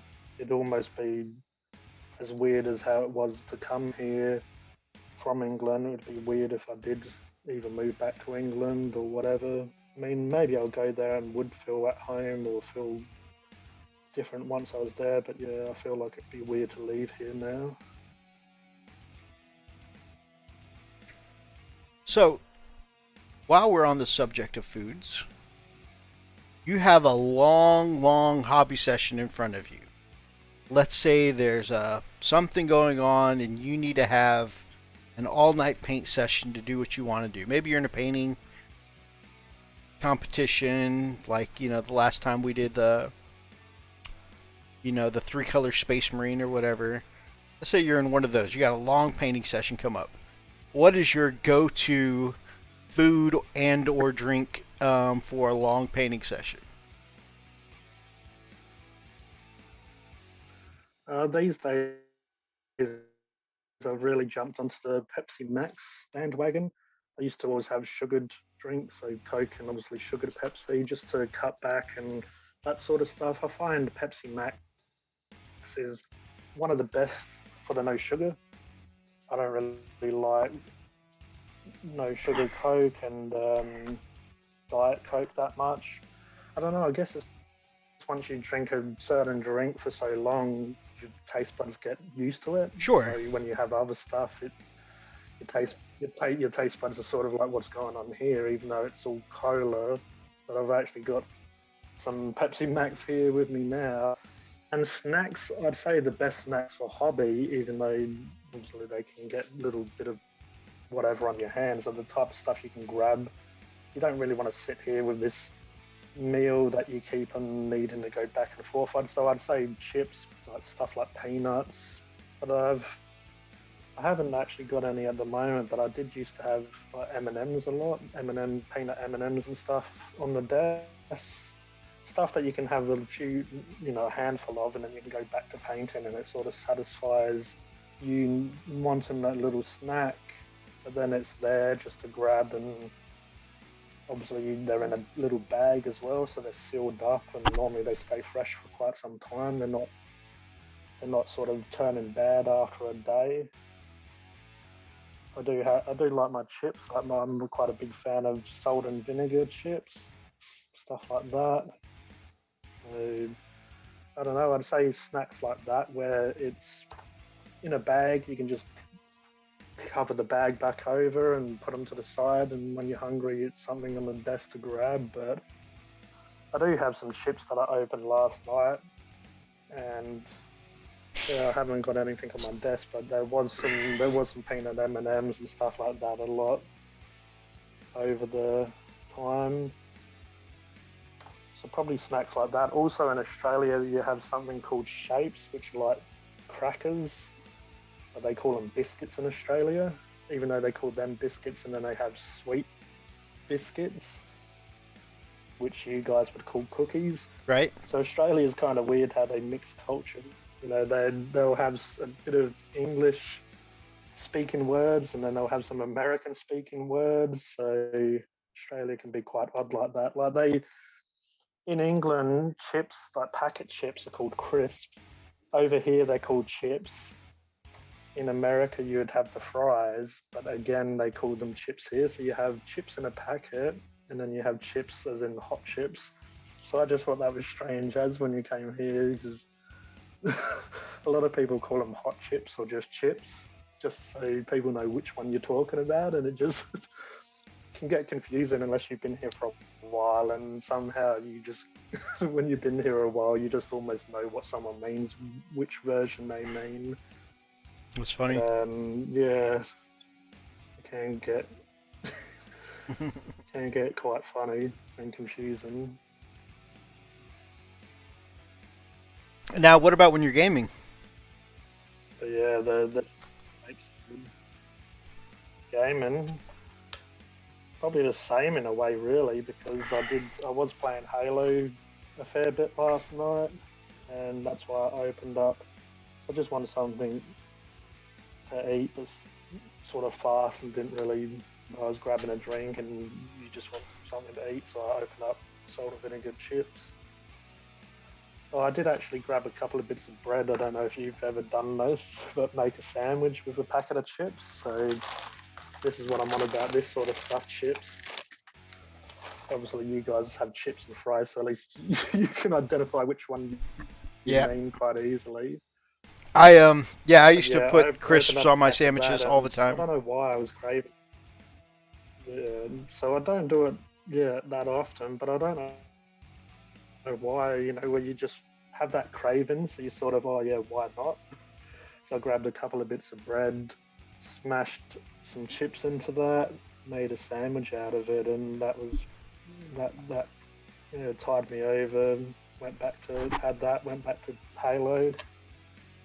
But yeah, I'd say it's the same as doing hobby as playing a game really. Now, if I was watching a movie, that's when, even though chips and stuff are nice to watch a movie, but it's kind of nice to have pizza when you're watching a film. Oh yeah. Something that's, I guess, a bit more filling. Pizza's a go-to when Freak and I are gaming. People love their popcorn and people love their chips and stuff when they're watching films. But yeah, I find pizza really hits the spot when you're watching a movie. Sure. Yeah, Freak and I will do pizza or Chinese when we're gaming. Admittedly, what about yourself? Admittedly, the Chinese does slow down the progress. We'll set up the table, but then whereas like pizza is like a hands-on food, when we do Chinese, everything kind of comes to a stop. We got to walk away from the game table, come back, But that's become kind of a tradition for us. Oh yeah. Painting, man. When I have like a long session of anything, like whether it's a lot of work I got to sit and do, a stress food, or sometimes I'm in the zone kind of food. I don't know why, but my comfort food has always been a nice juicy burger. And I can't have. Well, you know that I like my burgers. The burgers has always been like, modeling for advantage. Good to see you, my brother. Yeah, that is like my comfort food, whether I'm stressed or I got a big session of painting. I know I'm going to pull an all-nighter or whatever. The only thing is that now that I have pancreatitis, I can't have beef burgers really very often anymore. I get like 2 or 3 a year. So a lot of it is like, meat replacement burgers, Beyond Meat, Morningstar, that kind of stuff. But yeah, that's my go-to. So if I've got a lot of painting ahead of me, and I take a break from painting, like a little lunch break or whatever, I'll get me a burger.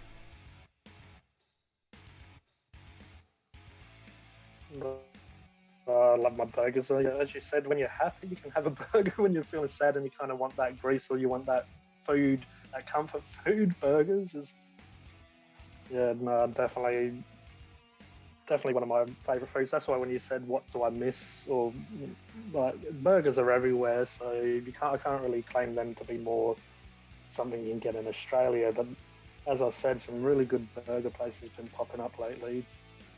Like really good quality stuff, so you don't have to, go to your McDonald's and your Burger King. You've got some really good, tasty burgers. Absolutely. Burger King has by far become my favorite burger place lately because they've started.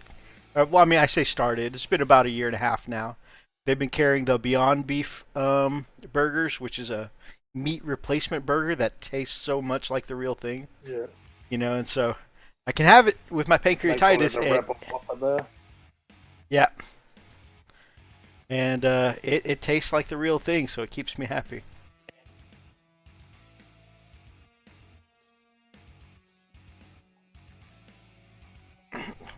Well, as you know, with the other channel I do, a lot of times they don't want to, oh my God. they don't want to give me what I asked for, so that's become almost a running joke, really.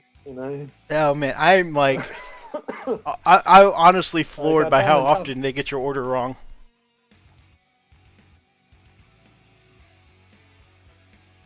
Yeah, so at first I sort of done, it's an epic fail. I'd done it for as a kind of a joke, as hopefully this will be a once-off. And no, it turns out most of the videos have become epic fails.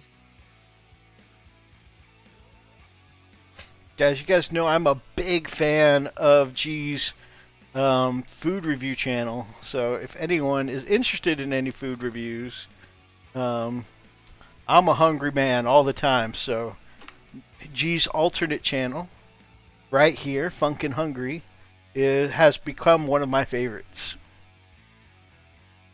Oh, you're too kind. Are you the type of person that watches like eats while you watch that sort of stuff? Like, you know, sit there with a bag of chips. No, but I am the kind of person. Well, I'll watch a few of your videos, or another another channel I like is Quantron. Yeah, and then like I'll watch you guys eat this stuff, and then all of a sudden I really, really want it. I'm like, I gotta have a burger now, or I gotta have some pizza now, or whatever you guys are doing. I had to stop watching Quantron because his thing is fried chicken, and like I told you, I can't really have grease anymore with my pancreatitis. So his thing is like he reviews and makes a lot of fried chicken, and I'm just like, especially like he's like, and listen to this crunch, and I'm like, oh god, I got to get out of here.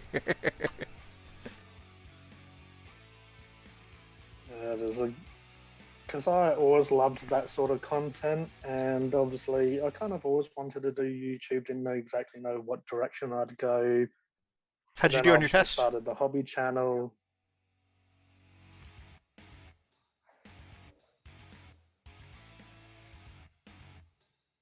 Have you come across Quantron, being that you guys do similar kinds of content?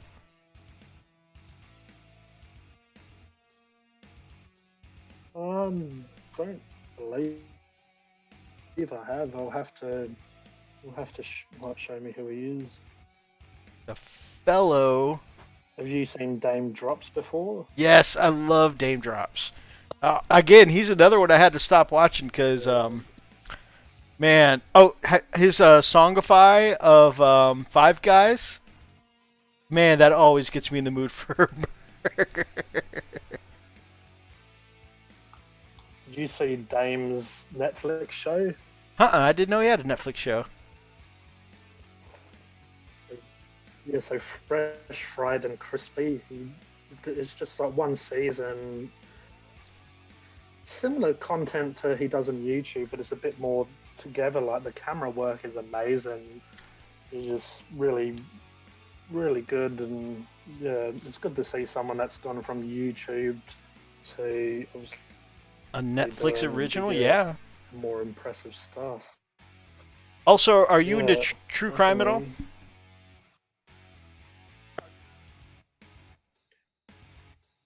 Yeah, I like that sort of stuff. Not so much these days, but I do watch that. Have sat there and enjoyed that stuff quite a bit. So one of my favorite food channels is a girl named Stephanie Sue, and she does true crime. She talks about true crime shows while doing a mukbang. So she'll be eating. You know, they'll do all kinds of like really outrageous dishes. You know, and of course, again, that same kind of food content, you know, but then like talking about a true crime story. It's pretty cool.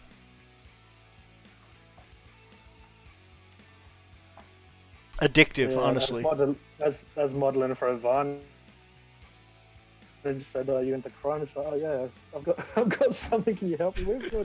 I need to move a few of these bags. Don't worry what is in them. I just got a few of these black bags. If you wouldn't mind, just helping me get them to the dump." I got you, bro. I got you. I'll give you gas money. That's all good. I'll buy you dinner. Just don't look in the bag. If they smell a bit like just rotten fish, you know. You've probably seen him, but Mike Chen, Chinese dude that's from America, Mike Chen. Yes. He has some great content. He's worked with Adam Richman from Man vs. Food a few times. Like they've just sort of collabed or whatever. But Mike Chen's pretty awesome.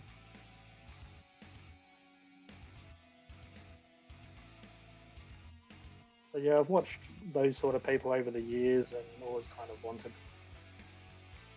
to do that stuff. Hopefully one day I'll do it. So they were like kind of an inspiration for you, huh? Not do it from home all the time. Like, yeah, there's this new guy as well that's really blown up. He's got like almost 500,000 subscribers in about a year. Rate My Takeaway. He's an English fella. He's got a great channel as well. Oh, he's the guy who like this Danny guy. That English guy. He's the one who that you're talking about. He's the one who brings his own little like fold-out table outside these establishments, right? Table. Yes. He has no shame, but that's what's funny, and he's such a sort of sweet guy. But yeah, he just, I'm gonna set a table up at the front, and he literally puts it in a footpath. People are walking, sort of having to dodge and duck around him.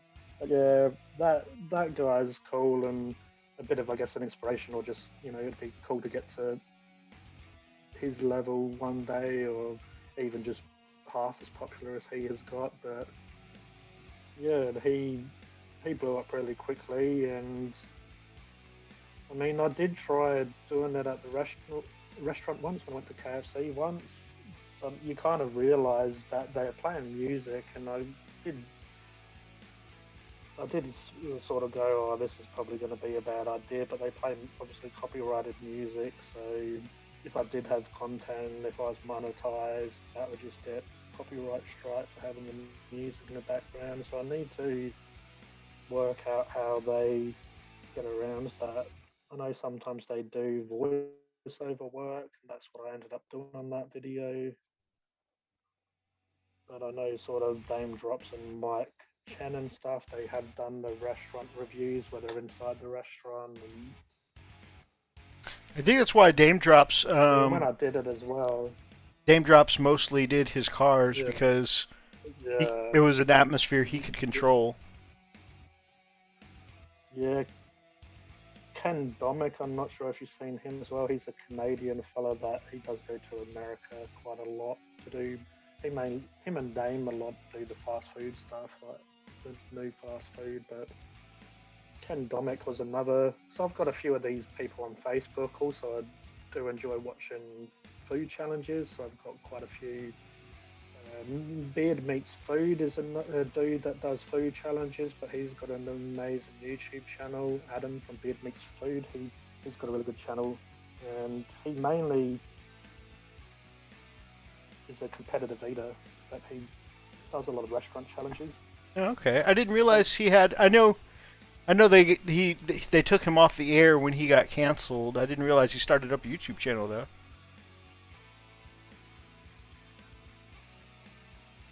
Yeah, so I've got quite a few of the competitive eaters. Like you'd know Matt Stoney as well, wouldn't you? That's the competitive eater, right? Some of my friends watch him. Yeah, I don't watch him as much these days, but him and some of the others, I definitely a few years ago would sort of watch them quite a bit.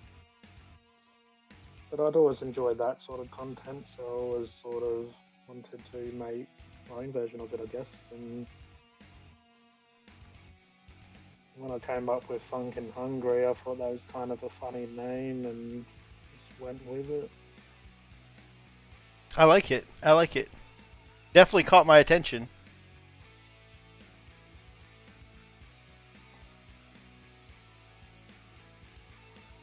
So I ordered a lot of ramen noodle recently. I'm probably going to do an unboxing just to help promote the company, because it's a Asian company, but it was in Melbourne, Australia, so it wasn't local. But they have a lot of the ×2 fire noodles and the ×3 fire noodles, and so I've got a few of them. So I'm probably going to do just, even though it's kind of basic food, it's different than just. At least I know that the food will be right, and they won't get me the. I won't have something missing if I do ramen reviews. Right. Copyright strikes are pretty rare these days. Most stuff they just revenue share. That's pretty cool.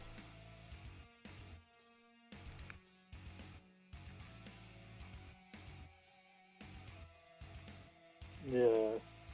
So I just wondered about that. I mean, obviously the channel's small. I'm not earning off it, but you don't really want copyright claims on your videos. And so I ended up just doing a voiceover, but it's kind of, I wouldn't mind trying that sort of vlog style stuff as well, like maybe go to a couple of places in the one video. Oops. Try a couple of restaurants. I meant to send that to you, G. I mean, if anybody else wants to check out Stephanie Sue, True Crime, and Mukbang, I mean, there's the link. Accidentally posted in the chat, but Man. So how long have you had Funkin' Hungry going?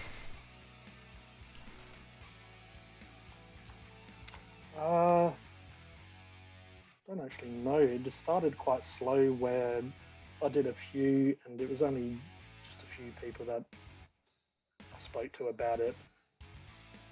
You know, not sort of asking them to watch the videos, but they were sort of interested. I'd say maybe 10 weeks. Not sure. Have to have a look at the first video.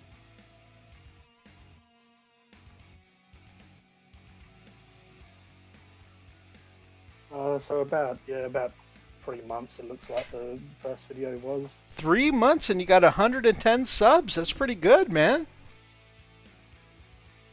109, close enough.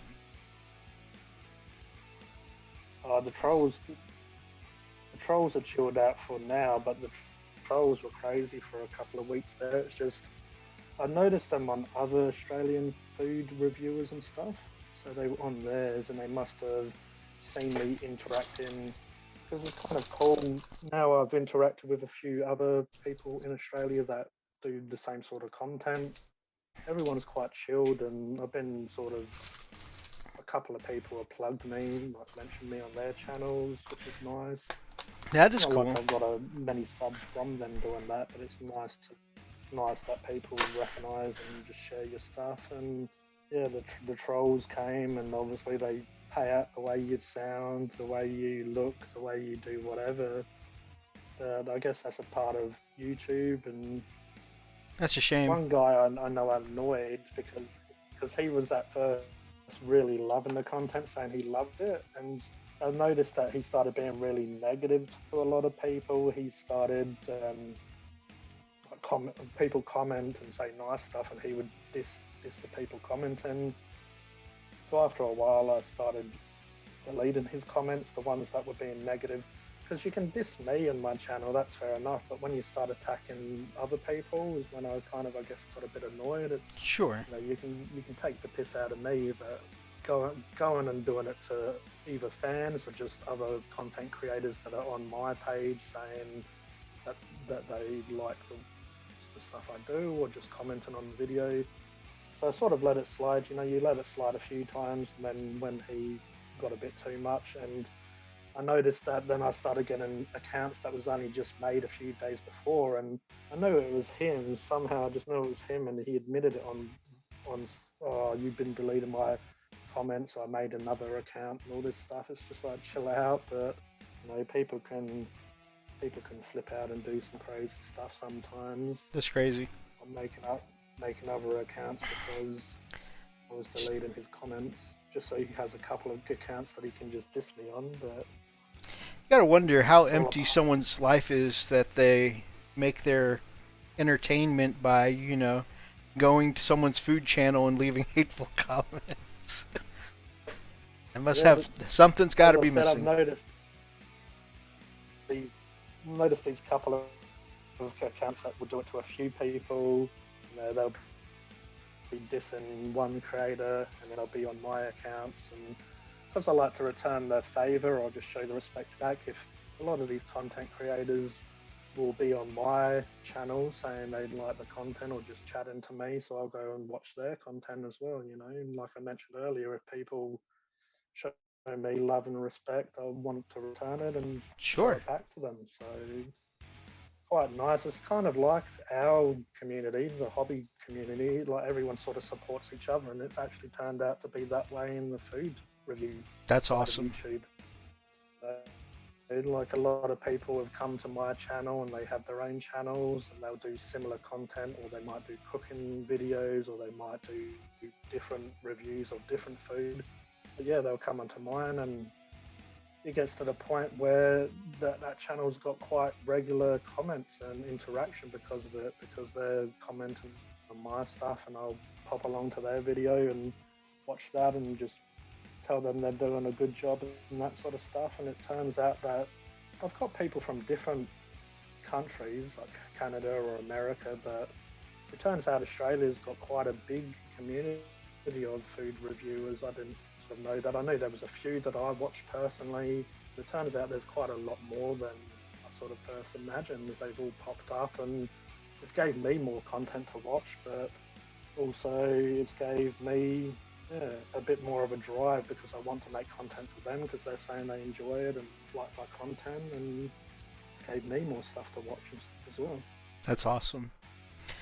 Well, my brother, we are up on the 11 o'clock hour, our time. How far did you get tonight on your squig? So I'll probably post some pictures if anyone's interested on Facebook page and Instagram. That's just G the Hypersapien, but you can kind of see. So I started with that Rhinox hide, build up to the Doomball brown and the Word Bearers red. Started adding some Wazdaka red and some Bugman's glow under his. As I say, the lighting's a bit crap, but the Bugman's glow I've done from his underbelly coming up to obviously his mid-range. Yeah, I'm quite happy with that, and I did start working on the Orc green flesh on the Orc, just because you know when you start doing one part of the model, you almost want to move on to other parts just so it comes to life more. Yep. So the Squig's kind of popping now. Kind of want to work on the Orc a bit just so it sort of all comes together more. Very nice. I'm extremely happy with the way the Squig is. I wanted to do red, but I wanted to do something a little bit more natural, or just not the bright Squigs. But it turns out Doomball brown and Word Bearers red are a really nice combination with Bugman's glow as the sort of more fleshier underbelly. And yeah, I'll post some images on social media, and I'll send you some images so you can see what I did on the show tonight. And that'll be awesome. Yeah. I even though it's not because of the way the stream is, it's not the most high definition of picture, but when you held it up to the screen, I could definitely see you've got some good blends in there, some variation of tonality. Yeah, definitely some shift in tonality. So it looks great. I can't wait to see the more high def pictures. And once you put it up onto your G the Hypersapien page, I'll share it on Frost and Fist as well. Awesome. Yeah, I appreciate it. For myself, I spent. Like always, it was a great stream. Thanks, man. For myself, I spent most of the night filling in gaps around the thighs and ankles with green stuff. Because I wanted it to be kind of, I didn't want to just shove green stuff in there. I wanted to kind of use the paintbrush and kind of smooth it out and make it flush, And then other than that, I think going ahead and putting in the white shoulder pads, because I know it doesn't look very White Scarsy now, but what I'm going for all my heavies, my Terminators, my Blade Guard, and my Centurions is the Ebon Kheshing from the 30K kind of color scheme. And so I've got the white shoulder pads, and I've got Lead Belcher down on their drill fists. So it's kind of starting to come together. I mean, not really come together, but you can kind of see in the direction it's headed. I've got that done for all three. I've dropped my head somewhere. There we go. It's definitely coming to life more with just those few colors, though. Oh yeah, definitely. It doesn't look like just a primed model anymore. So, and I really like how my Blade Guard Captain came out with the Ebon Kheshing colors. So I'm enjoying putting the heavies in these black and white colors. So, also I did I have some Tartaros Terminators I did in the same scheme too. So I think it fits pretty well. So I'm definitely gonna have like a two-tone White Scars force when I'm done with it all. Those in the white armor and those in the black armor. But as Michael Jackson said, I've always liked White Scars. It don't matter if you're black or white. I always like White Scars, but I don't need another army, or do I? Or do you? Think about it. This is how I ended up with 3 Space Marine armies. Next week, I'll tell you I've got White Scars now. Guys, I got a new combat patrol, and I'm starting some white scars. All right, guys, so that's how far we got tonight. I hope you guys have gotten in some hobby along as well. If you guys liked today's episode, thank you so much for joining us. Please make sure that you, I'm going to get it right this time, grab up an ox and smash that like button in the name of the Emperor. Drop us some comments down below, especially if you're watching from the archives, and feel free to be part of any of these ridiculous conversations. Actually, we didn't get too crazy and ridiculous tonight. We mostly went to hobby and food, so I guess we were like kind of mostly on course, right? And a little bit of transplant conversation. Didn't mention Vegemite. And we didn't mention Vegemite this time. Ah, goodness, missed opportunities. And if you guys are not yet subscribed to G the Hypersapien, I gave you his alternate channel earlier. Let me get you the real channel, G the Hypersapien.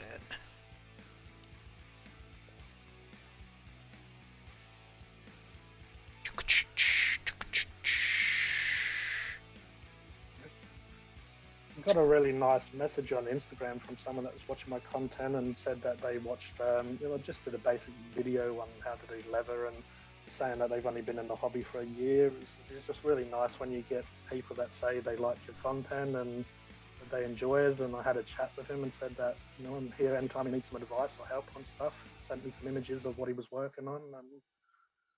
And even though I haven't done, it's just really nice when you get people enjoy your content, but you've helped them in some way. It just really inspires you to do more.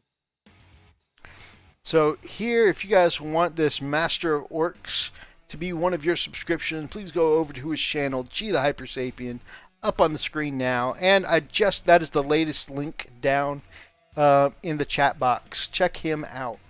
I've also got him down in the description below if you're watching from the archives. So you'll be able to check him out that way as well. If you guys are not yet subscribed to any of my Chilling Network brothers, also down in the comments below, then please make sure you check them out as well. And if you guys are not subscribed to this guy or my brother Freak, then man, we would love to have you as part of the pack here on the Frost and Fizz. So please make sure that you subscribe. Till next time, guys, stay frosty.